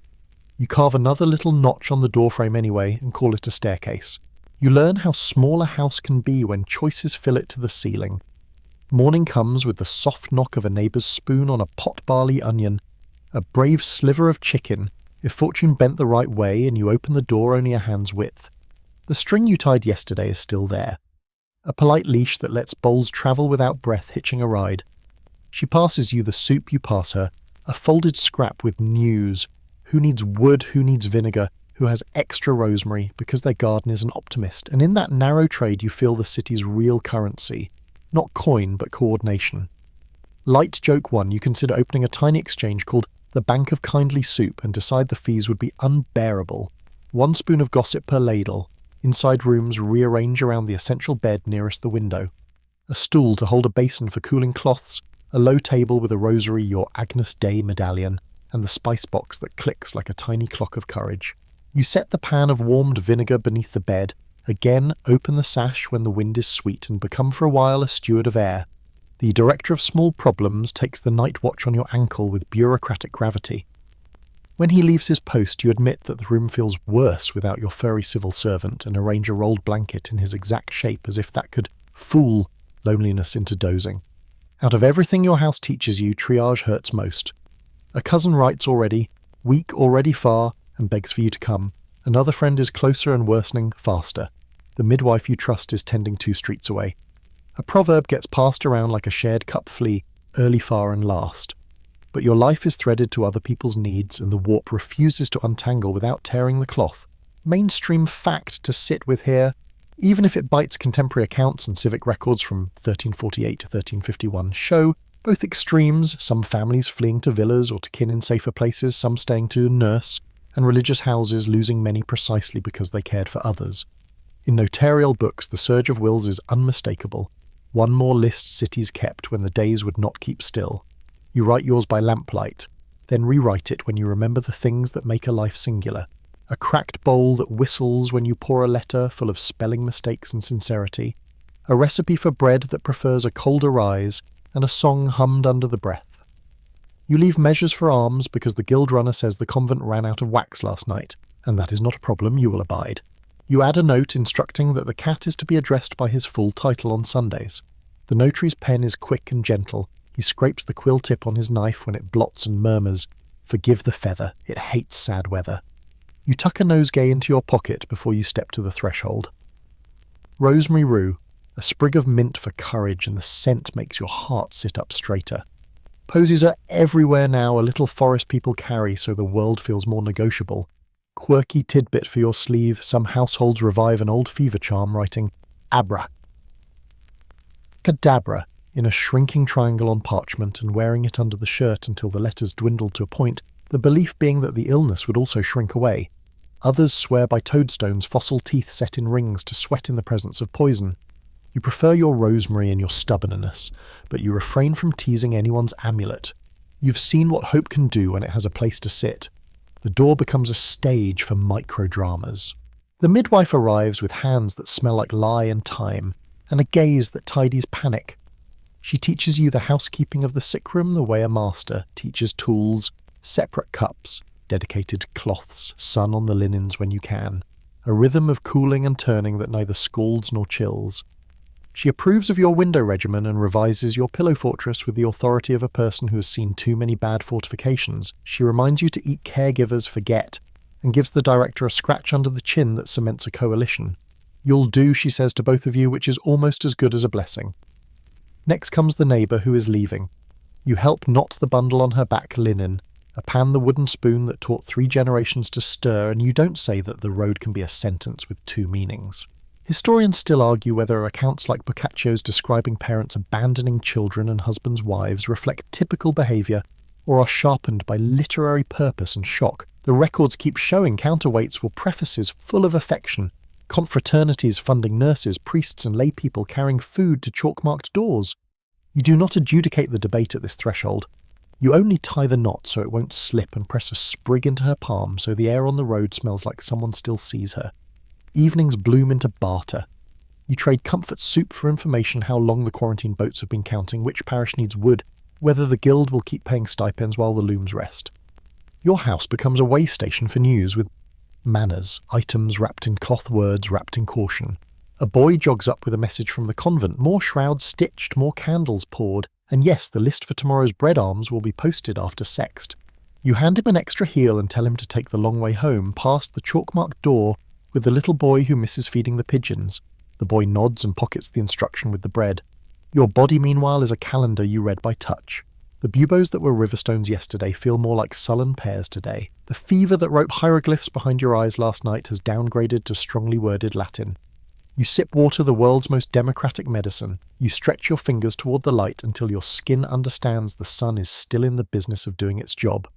A murmured prayer fits into the space between breath in and breath out. Not because you expect a miracle delivered on a schedule, but because sentences have a way of holding a person together when their joints feel loose. On the block, a debate breaks out with the force of polite weather: move the sick child to the room with the best window or keep him by the fire. Let the old aunt sit at the door for air or keep her wrapped. Ask the priest to come in or take confession through wood so the words flow, but the breath doesn't.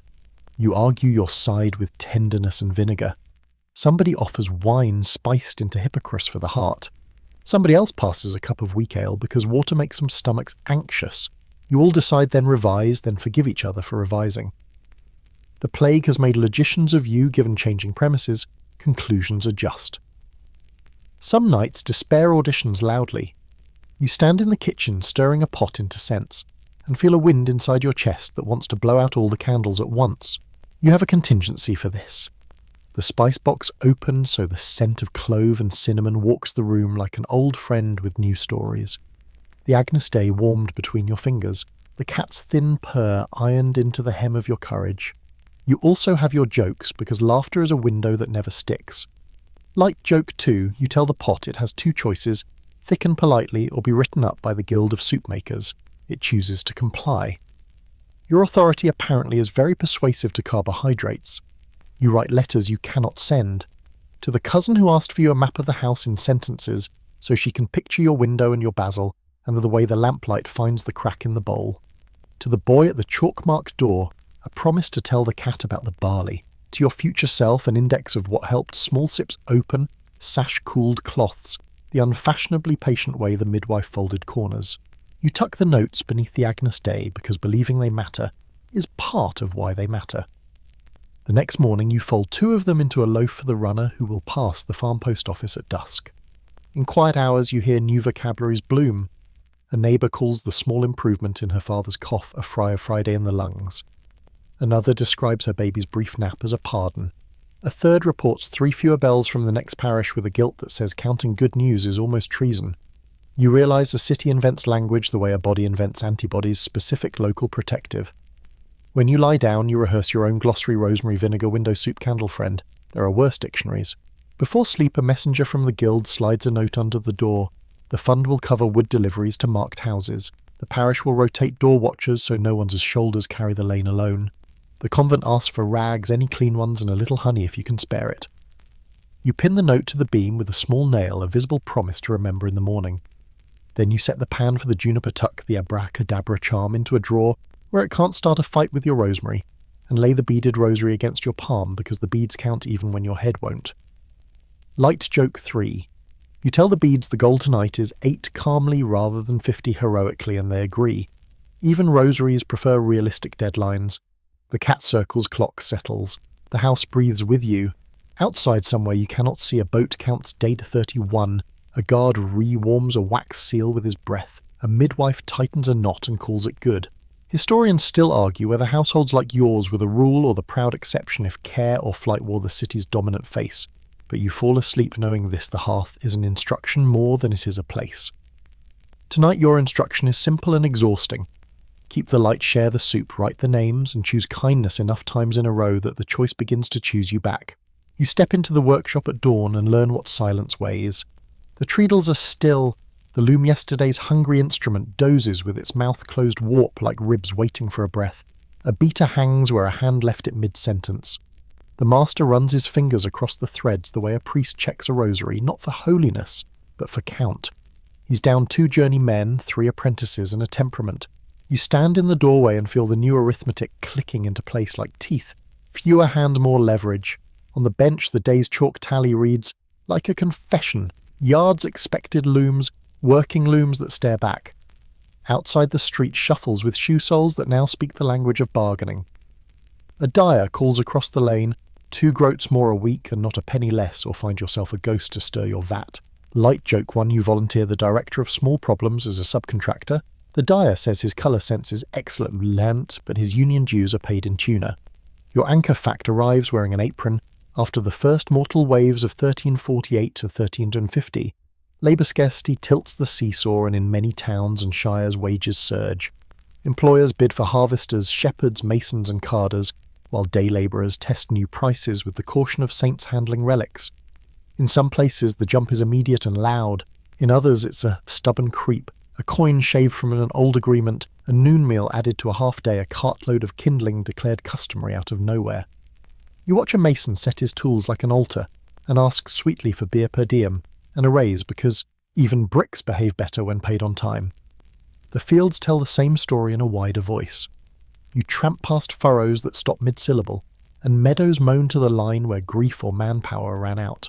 The manor-eve who once scheduled boon works with the tidy cruelty of someone drawing boxes on a calendar now asks with softer verbs, Could you, would you, what would it take? Harvest gangs, lank men, springy women, sleeves rolled with zeal and exhaustion assemble at the gate like choirs.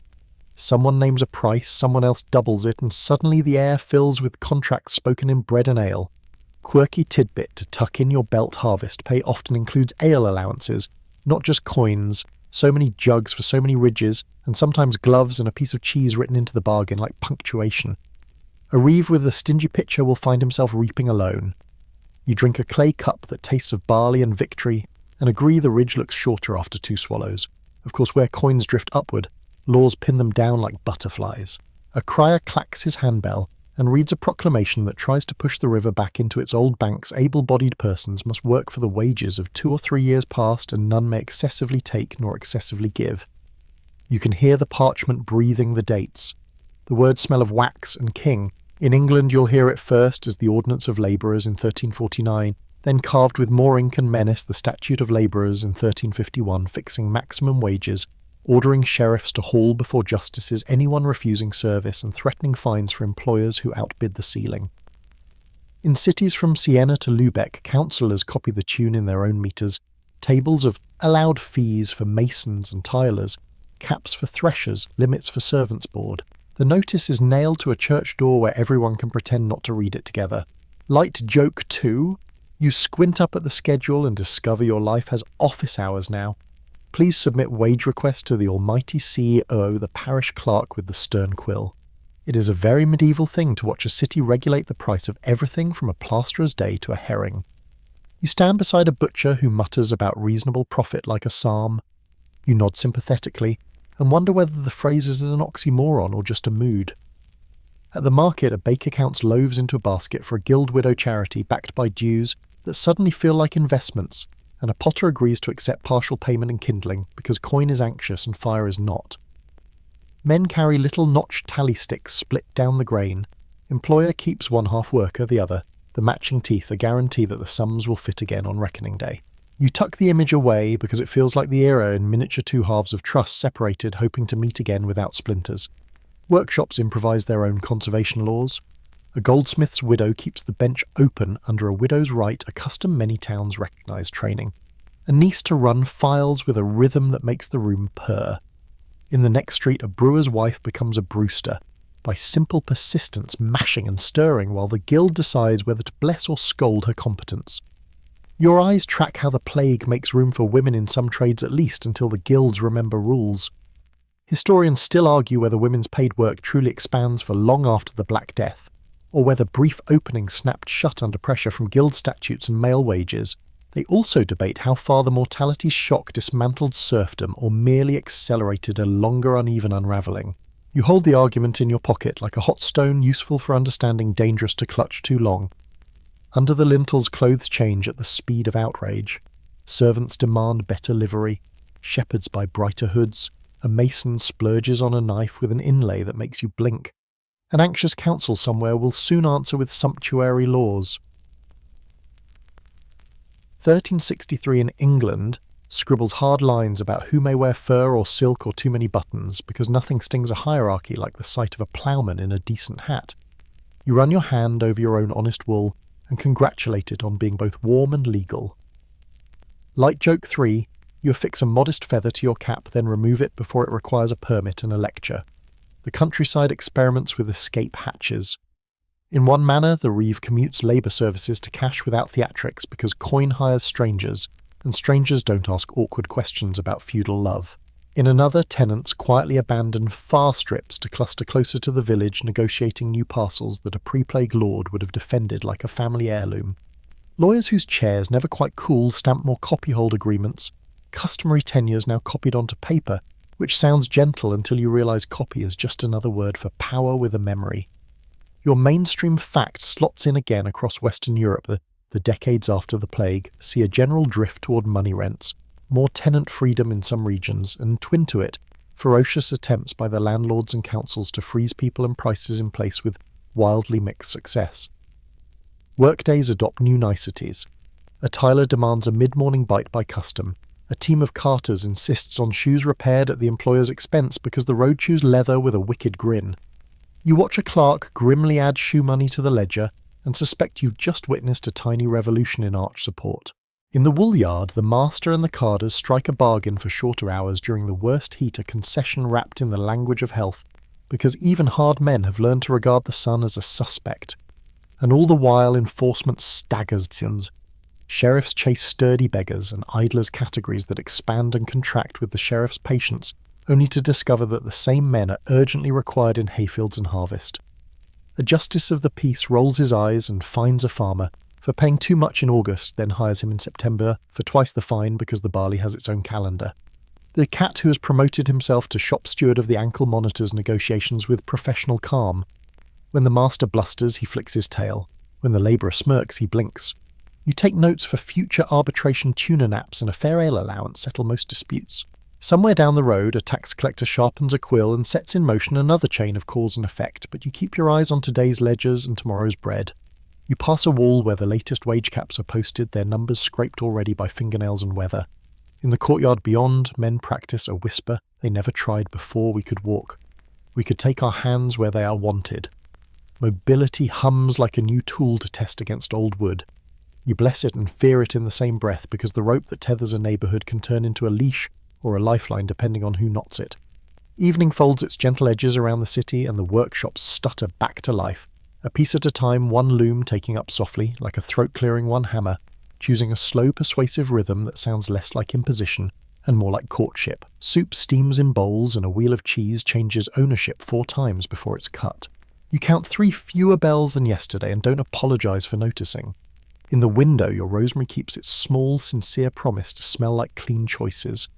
You close the door against the ordinance nailed to the church, against the crier's voice, against the grand geometry of kings and councils, and let the small indoor economics of kindness take over, a loaf divided, a cup refilled, a shoulder borrowed for the length of a sigh.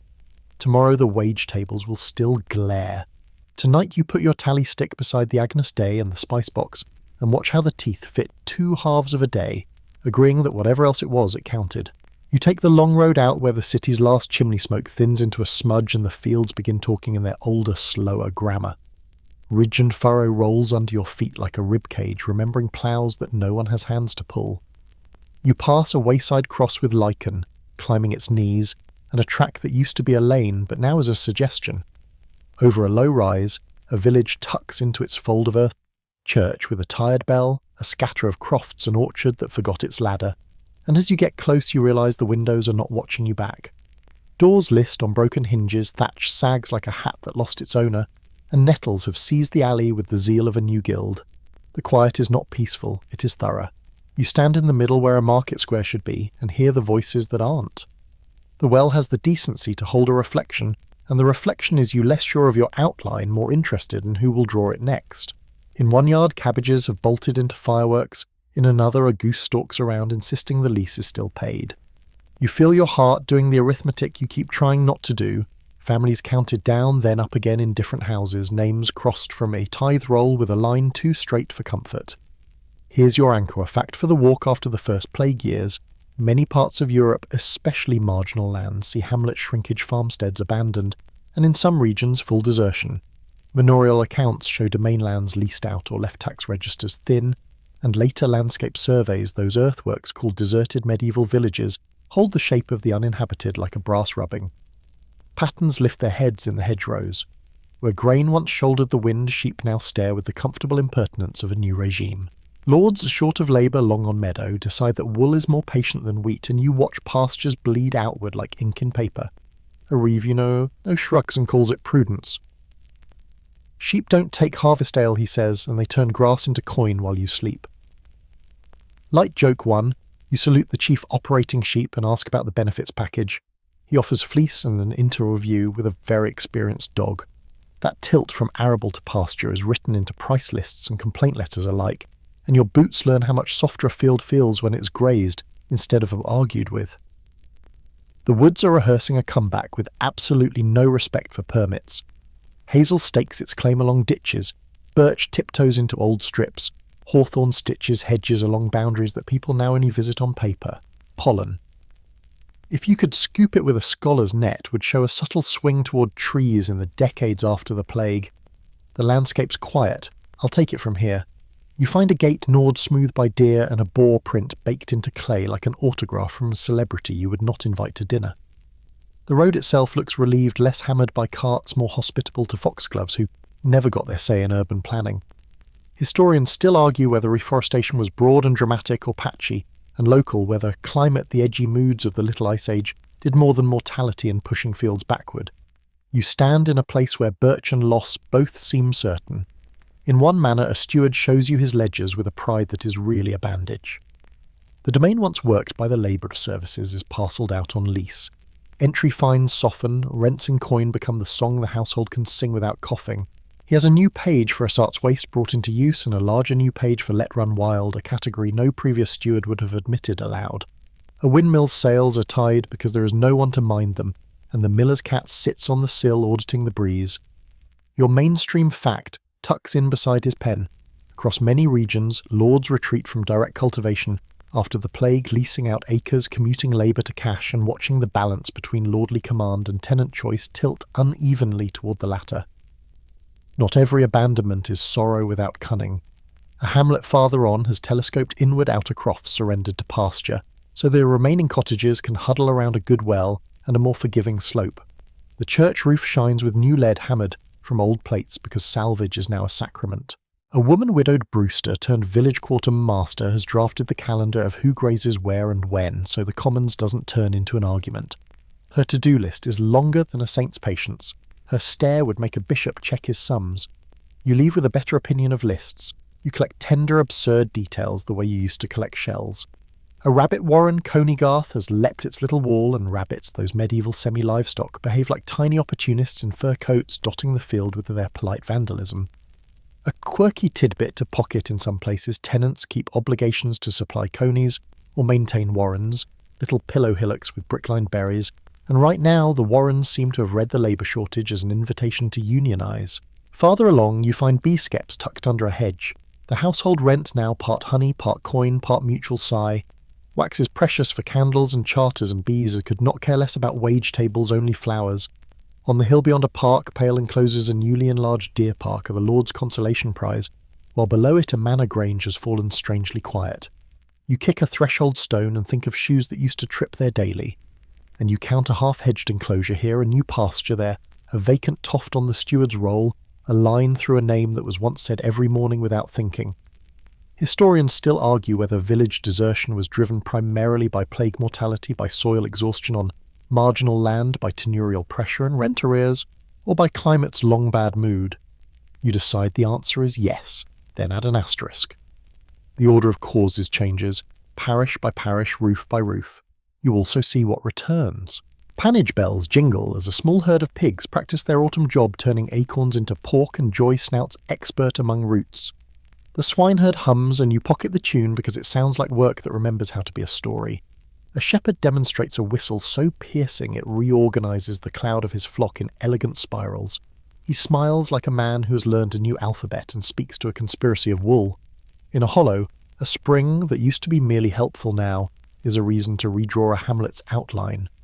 A family moves their house 20 paces uphill to a drier shelf and calls it luck with a straight face. You stop at a church that holds both absence and stubbornness under one roof. The nave is clean swept by hands that still remember where the broom lives. The chancel roof waits for the carpenter who did not come home. On a pier, someone has scratched a prayer that is also a ledger, 5 names with little crosses and one with a star. A sour chapel has become a barn for the community's shared plough. The saints must forgive the hay. Light joke too, you apologise to Saint Sebastian for the straw stuck to his ankles. He looks like a man who has seen worse. On the wall, a painted donor kneels forever. You hope he liked being remembered at work as well as at prayer. On a commons, where children should be inventing games, you find a clump of wild strawberries renegotiating the land use plan with enthusiasm. Nature, you decide, does not convene councils, it hires vines. The hedgerow's blackbirds run a brusque customs post for seeds, and your scarf picks up burrs that will be filing residency claims in your closet until Easter. Our old friend, your rosemary sprig, gets a sniff out here too, because the air is green enough to make you cry and simple enough to make you remember why you decided to keep climbing out of bed. Elsewhere in places, you will only hear about Lord's Fence more aggressively, and a sentence you will learn later takes root sheep eat men. Not today, not everywhere, and often only after a fistful of hard winters and bad bargains, but the grammar writes itself when herds fatten and hamlets thin. A reeve you meet by a fallen stile tells you he chased away poachers at dawn and hired them by noon because the world is now too short on wrists to stay proud. Light joke 3, he says he'll start a staffing agency called From Poach to Payroll. You advise a better name, he suggests, Styles and smiles, and you both agree more sleep would help. Toward dusk, the lane that was a suggestion becomes a ribbon again as you turn back. In your pocket, the spice box clicks a small civilized sound against the soft rustle of a world more feral than it meant to be. The director of Small Problems materializes from a hedge with a face full of burrs and the guiltless joy of a creature who has definitely resolved the vole question in a manner favourable to the union of cats. You pick burrs from his ruff and think of all the names you read in ledgers this morning, and all the trees rehearsing the syllables those names left behind. When you reach the first roofs, the bells lift a note that is not quite mourning. It's something like inventory, this many hands, this many fields, this much wool, waiting this many hedges to be convinced to grow the right direction. You slide your tally stick beside the Agnus Dei and the rosemary on your table and listen to the outside creeping in and the inside holding steady. Historians still argue whether this countryside is a wound or a reset, whether the ghosted villages are tombstones or seeds. You lie down believing both can be true. The fields, after all, are old professionals at recovery. Given enough rain and restraint, they forgive. Given enough patience, they write a softer version of the same sentence. Given a night, you might too. You follow up the lane back toward town with a nettle green still in your nose, and find yourself craving rooms that know how to hold quiet. The monastery gate gives you that with a wooden sigh. Inside, cloister grass grows with the steady confidence of something that trusts lists. Doves gossip under eaves. A fountain practices round sentences. In the scriptorium, a dozen quills move like insects at dusk, each monk bent over vellum, ruled so faintly you have to tilt the page to see the discipline. He dips, he breathes, he writes names for the necrology entries for the cartulary, small repairs to a psalter that suddenly remembers it was meant to be sung by more voices than it currently can be. You sit where the sun has warmed the stone and watch the day learn again how to convert grief into ink. The work looks dry because it is dust of pumice on margins where lines were raised, chalk on fingertips, the little fluff of scraped vellum, but if you lean closer you see how often the hand punctures seriousness with life. A surprised rabbit in a margin peeks out as if your page is a hedge. A knight lowers his lance at a snail that refuses to be bullied. A monkey treats a patient with alarming confidence. Humour survives here, just toned to a colour that doesn't make noise. Quirky tidbit you can tuck in your sleeve for later. We have manuscripts from this world stained with actual paw prints, ink-tracked cat toes splayed across a page, where someone looked away just long enough for a four-legged colleague to audition for scribe. You glance down at your ankle. The director of Small Problems blinks slowly, fully prepared to leave his autograph on your day if you set out any wet sentences.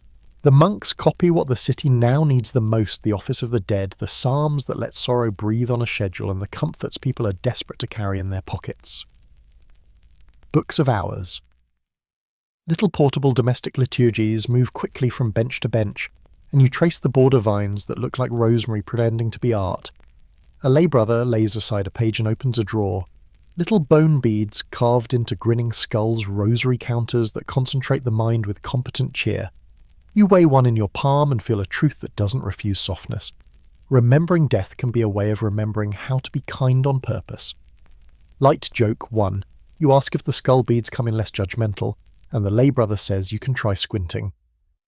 Outside, the cloister stone remembers in larger letters.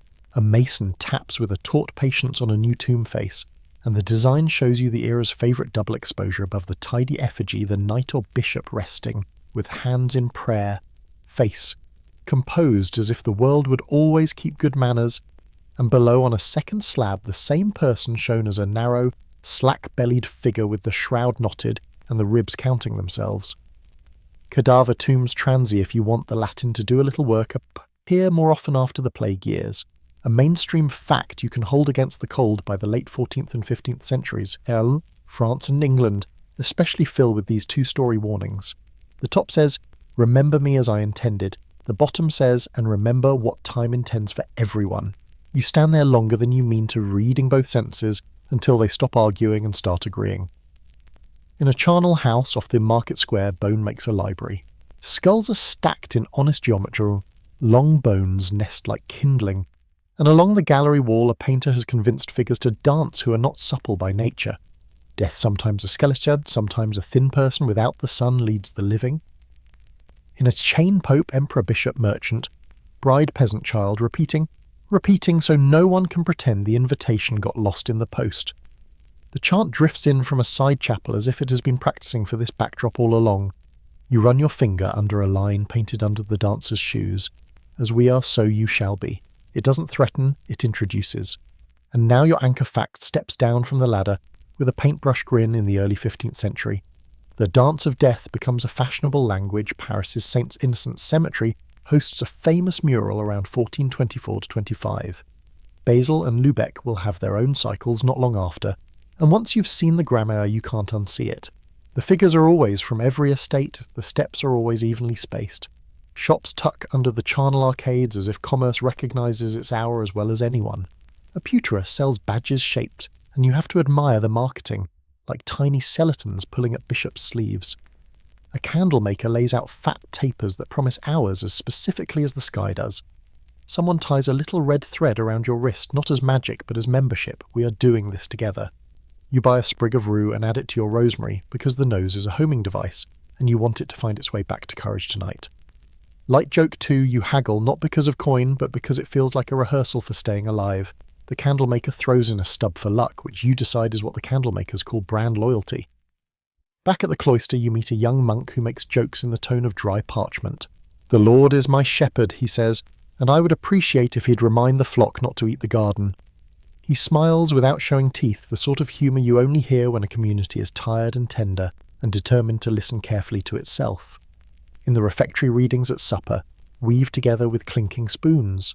A sentence about Solomon's wisdom lands next to a clatter of wood, and you think helplessly about how even in the best stories people eat.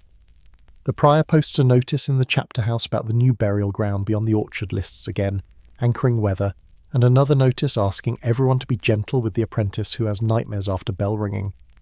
The night makes grown people smaller. Mercy as a climate control. You sit with a carver in the cloister walk as he sketches a tiny figure for a misericorde, the secret little shelf under a choir stool that keeps a monk from collapsing during long offices. His figure is a man being bullied by a goose. Your laugh startles a dove into remembering it can fly. Why geese? Because they are loud and bossy and funny, and because humour in hard years is honest when it attacks the petty tyrannies, not the people who already bleed. He shows you a fox teaching school to geese, and the lesson is, as always, don't trust teachers with teeth. People often picture cloisters as continuous sorrow, but the wood under your hand argues otherwise. Sorrows get braided with jokes until the rope holds more. At the cartlery desk, a scribe looks up and asks if you're still doing well with the office of the dead. You nod and say you have favourites now, which makes him smile like a man hearing a child confess to preferring lentils on Tuesdays. He adds a leaf to his book and doodles a dancing figure in the margin, this one not a skeleton, but a friar with knees so determined they might wear holes in his habit. Historians still argue whether the danse macabre sprang straight from plague shock, he murmurs, or whether it flowered from older memento mori roots that finally found their perfect weather. He shrugs his shoulders at his own question, and returns to the line of names he is writing down so carefully that time itself will think twice about erasing them. You walk to the cemetery after Compline.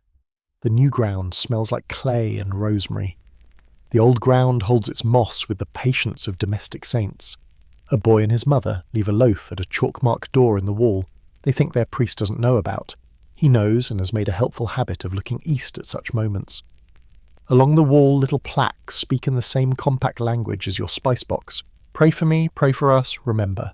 You take the Agnus Dei from your pocket and let it warm double-palmed. Wax and skin and breath and wool make one smell you've begun to call safety. Inside the church, a painter kneels on a scaffold under the north window, sketching with charcoal where the next story will live. He has chosen St. Sebastian because arrows somehow make sense to cities that have learned to picture unseen weather as a thing with points. He shades the Cathedral of Ribs with a tenderness that says he has spent a week drawing bones, and would like to draw something that pretends to be skin. On the south wall, a donor wants a new memorial with the last line carved deep, "What I was you are, what I am you shall be." You wonder if the learned will call it rote. You call it a sentence that makes a person look at tomorrow in a softer voice. Before bed, you revisit the charnel house in your head, not to frighten yourself, but to rehearse the way the dancers made you breathe in unison with strangers. You say the line again, as we are, so you shall be, and the second clause doesn't land like a blow now. It lands like invitation. Not to hurry, not to despair, just to use the hour as if it belongs to everyone, and is therefore a little holy. Like joke 3, you whisper to your rosemary that if it ever gets a starring role in a danse macabre, it should insist on better shoes. The director of small problems parks himself on your ribs with the excellent timing of a creature who knows you are almost asleep and therefore most persuadable. You arrange him the Agnus Dei and the spice box in a row that would look ridiculous to anyone who didn't know you, which is to say a row that looks like a life being kept intact with gentle string. Historians still argue whether this turn in stone and paint is the world's fresh bruise showing, or simply the old bruise touched again, whether the snails and rabbits in margins mock authority, or console the copyists who drew them, whether cadaver tombs scold the proud or comfort the honest. You decide you are not an art court this evening. You are a person in a room that smells like rosemary ink and cooling stone, listening to bones make an argument for humility, while your heart counters with an argument for soup. Somewhere in the cloister a bell lifts a small note and sets it down again without fanfare. You let that be your closing line, a sound that does its work and doesn't demand applause.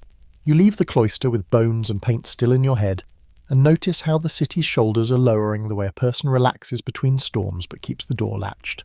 For a handful of years, bells toll less often, the Guildhall ledger forgets one sorrowful column, and you start to believe routine might be a soft animal you can keep. Then someone coughs the old cough, and dread remembers your address without needing directions. The next wave steps over the threshold carrying a date like a calling card. 1361, the pestis secunda, the second pestilence.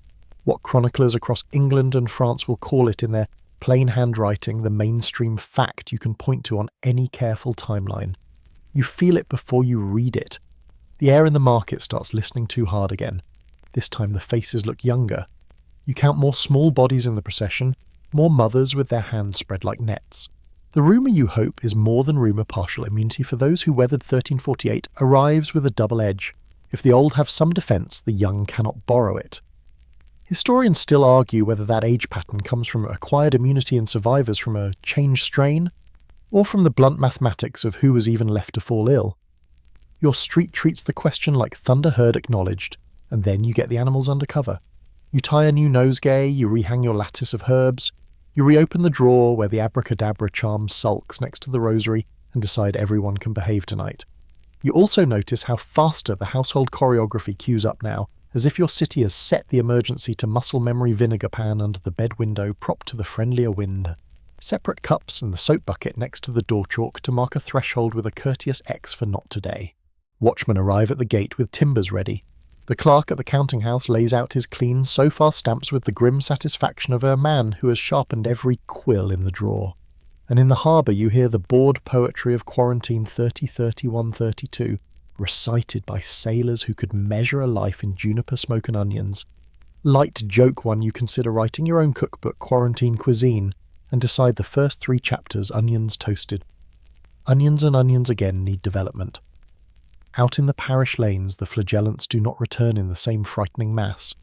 Bishops now have the edicts ready, and city councils remember what spectacle costs. But other rituals deepen their roots. St. Sebastian keeps his arrows. Some Roch opens a small corner of the heart and moves in quirky tidbit alert. You start seeing his image tucked into shop fronts, a pilgrim with a sore on his thigh and a little dog obediently bringing bread, a story every child in the quarter can now recite with the authority of an eyewitness. You buy a ribbon with his name pinned to it because belief is a spice you can carry without over-seasoning the soup. Meanwhile, your Agnus Dei warms under your scarf like a secret handshake. At the ports, councils grow sharper with paper. Bills of health, their elegant Italian name, Fede di Sanità, shows off on the page trail. Travellers like helpful ghosts. This person left such and such place on such and such date with no known sickness then. They aren't the thick, permanent magistracies you'll meet later. But the habit of health paperwork is now a chair. Everyone pulls up without needing to be asked. In Ragusa, that rocky door you visited learns the number 30 the way a good psalm learns its rhythm. In other towns, the 40 earns its reputation as a sentence that saves. Historians still argue whether wave timing answers more to climate shocks, wet summers, hungry winters than to shipping calendars or festivals, where the wind and grain set the table for sickness as surely as boats and bells. You can feel every explanation tug at your sleeve at once when the first carts roll again. Physicians too arrive a little changed. They still carry the urine wheel. Some still mutter about planetary fights over Aquarius. The nose still reigns as the lab you can afford. But their regimen sheets come printed with fewer flourishes and more drills you can do without believing in astrology. The bedding at this hour walk if you can, and only in the cool feed the sick small and often, and post a watcher with a light in the lane. The beak mask rumour keeps walking north. No one in your alley wears one yet, but the idea that air and space can be engineered hardens into habit. Light joke 2, you fashion a very small beak out of parchment for the director of small problems. He accepts the promotion and then eats the beak. Children's games edit themselves. Don't break the line becomes a playground rule with secret epidemiology. A skipping song folds in, hold your breath at the corner, and no one laughs at it. You've all practiced that version at the well for years. At the apothecary's coral beads show up near the counter red branches drilled and strung for infants against the evil eye, an unlucky air, a Mediterranean superstition turning into northern nursery policy. You hold one in your palm, it's cool and smooth and entirely unscientific, and you find that your hand does not care. The baby will chew the bead, the mother will sleep a little better, the bead is part of the cure even if it cures nothing direct. That is a kind of math you respect. The chroniclers begin to stack labels like cordwood, 1361, pestis secunda, 1368-69, another visitation, 1374, 1375, echoes that teach your calendar to speak plague as a second language, and so the late century learns to say after the last time as a standard preface. Mainstream fact again. Europe will know recurrent outbreaks for generations, local in some years, wide in others, into the 15th and beyond, until plague feels less like an event and more like a weather pattern you live under. Your city, which once screamed, now learns to hum prayers, ordinances, bills of health, soup schedules, shroud orders. Who will watch tonight? Who will count tomorrow? Who will knock softly and leave bread? You are not Barbvi, you are better practiced. You hear too the theories rehearse. Someone swears the rats are bolder this time. Someone else bets human lice are the true traitors, fast little ferries on crowded clothing and winter rooms. Historians still argue whether rat flea roots explain the cold weather sprints poorly, since rats do poorly then, and whether human ectoparasites kept plague simmering in households when markets were quiet. In your alley the wool cloaks hang with a suspicious dignity, and you put rosemary around them as if your nose can deputise. In the grain loft the cat patrols with fresh zealousness a one animal health board with whiskers for antennae. Light joke 3, you offer him a badge. He says titles are for people who need reminding. The economy, recently noisy with wage arguments, returns to its running debate in a lower key. Wages refuse to forget their new numbers even when councils nail fresh caps. Bread changes price in increments small enough to be deniably large. You see more widows at benches, more girls carrying guild baskets, more boys with quills and stains. They would rather have be die. The parish adds 2 names to the list of door watchers paid this much given ale at that hour, and you realise policy has learned to pay care with something besides praise. A pest house appears at the edge of a field unofficial, but disciplined, a few sheds with windows on both sides, a well-fenced a pile of good kindling, a bench where the midwife posts notes broth to 3, linens to 4, sing at both, so that volunteers can behave like a competent choir. On a late afternoon you stand by the charnel arcades again. The Danse Macabre has gained 2 new figures, painter's scaffolding still standing. Death's hand extended, a guildsman recognising the steps, and you realise the mural is a ledger always willing to add another column. The pewterer sells small St. Roch badges, now tiny dogs forever arriving with bread. A boy you know balances 3 of them on the back of his hand and makes them race. The one with the crooked tail always wins. You buy it because a crooked victory is still a victory. One evening the wind moves the rosemary on your sill in a way that starts a memory without finishing it. You sit down with the spice box and the Agnus Dei and write a letter you'll never send to your present future self. When the bells quiet again, don't forget how we moved quieter in the lanes, louder in the kitchen, slower at the door, quicker to share. Don't forget the 40 is a staircase, not a cliff. Don't forget to feed the cat before you lecture the air. The letter slips under the beads and lives there, a small ember you can blow on when the next chill drafts through. And here is the strangest adaptation of all routine sadness that does not make you cruel. The first time taught you shock, the second teaches you endurance that doesn't wear away other people. You still argue about wages, you still fold your sumptuary lecture neatly at the back of the wardrobe, you still disagree about which saint is better with arrows, but you have learned to fill the vinegar pan without announcing it, to tie the chalked doors loaf with a sprig, to listen for 3 fewer bells and allow your shoulder to come down a fraction without feeling guilty. Historians still argue whether societies hardened or softened in the long shadow of plague, whether piety deepened or thinned, whether charity thickened or got tired at the edges. You choose to notice the thick spots, the extra candle at Compline the Guild Fund that pays for door watchers, the gossip that comes wrapped in soup instead of needles. Night bows its head against your window. The director of small problems returns from his rounds smelling like honest dust and a negotiation that went in his favour. You place the rosemary where his whiskers will find it light 1 wick and listen for the intervals between bells. In those little spaces you can hear the city remembering how to be a home. Tomorrow will be ordinary and not bread and rumour ink and incense wax and wages, and you will walk it the way you always have a person with a sprig, a pocket token, and a list of small chores that, stubbornly repeated, look very much like a civilization. You keep walking the same streets with a different posture because now the city is a palimpsest, old sentences faint beneath the fresh ones you write with your feet. The bells know your name without sounding frantic.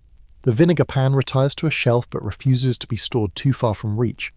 The rosemary on your sill grows leggy and smug the way heroes do after they survive 3 acts and a reprise. You count who is left and what they make, and you start a ledger in your head titled What Remains.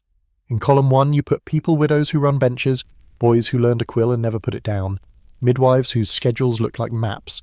In column 2 you put systems doors that remember how to be generous, guilds that keep paying the widow's stipend, parishes that know how to distribute a loaf without a speech. You test the schools first because that is where tomorrow takes attendance. A clerk reads you a donor's brisk Latin, and you hear it translated into bread and benches, a place for 70 poor scholars, a master in grammar, a song school with voices enough to keep the psalms honest. Your anchor fact has nice handwriting within a generation of the first pestilence endowment spike for learning.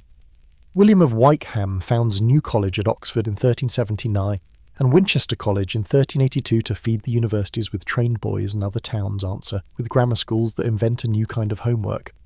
Tuition in theory is piety. In practice it is porridge candles and a roof that does not leak on declensions. You watch a boy with a hornbook letters pasted under a thin sheet of horn-mouthed his alphabet through a smile that thinks it's a song. Light joke one, you try to persuade him that rosemary begins with R, and he argues for really important plant, which to be fair is phonetically sound. You walk past the guild hall and the statutes pinned there read less like panic and more like policy. Wages still get disciplined by notices and argued back up in private. Apprenticeships are recorded with the careful optimism of people who believe in next year.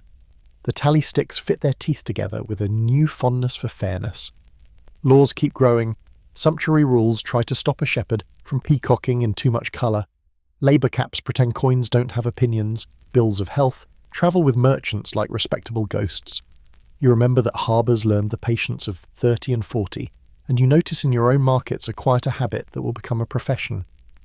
Later clerks and councillors who treat health as a civic lepose and civic ledger, a thing to be balanced by notices, inspections, and the firm courtesy of a watchman who knows everyone's name. Faith shifts weight without losing its balance. You've seen the bones in charnels stacked like a lesson. You've seen cadaver tombs tell you 2 truths at once. You've stood beneath St. Sebastian's arrows and found yourself agreeing with the artist about weather. Confraternities thicken the little brotherhoods that keep candles lit and bread moving. And some burghers buy chantries so someone will say their name at a fixed hour forever, because immortality in practice is punctuality. In back corners you hear mutters about how priests ran or didn't, and how indulgences feel like slippery coins. Elsewhere you hear gratitude for chaplains who knelt until their knees forgot how to be unbruised.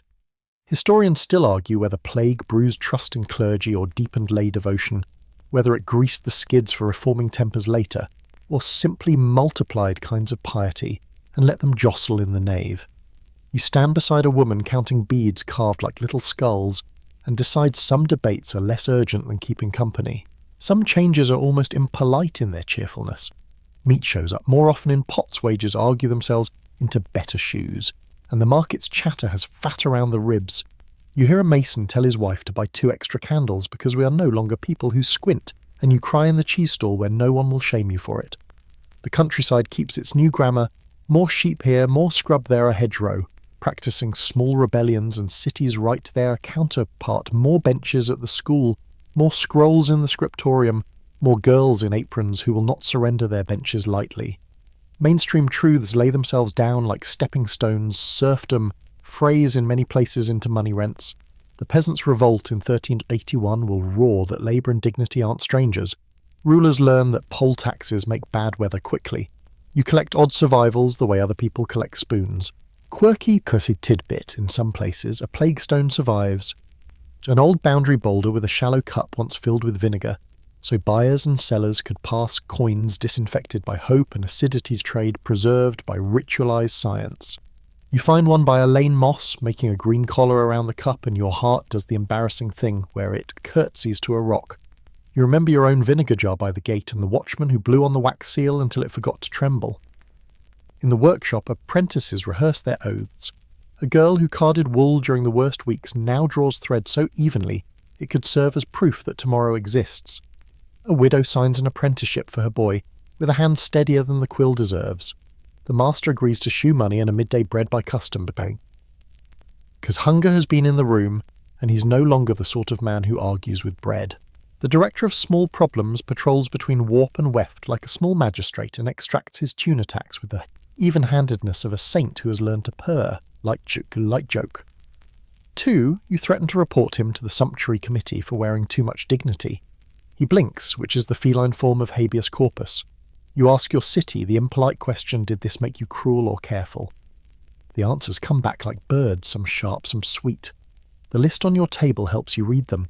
The convent's receipts, waxed thread tears the guild's ledgers, alms, widows' fees, door watchers, pay the parish roll with chalk dust in its corners from names added and erased.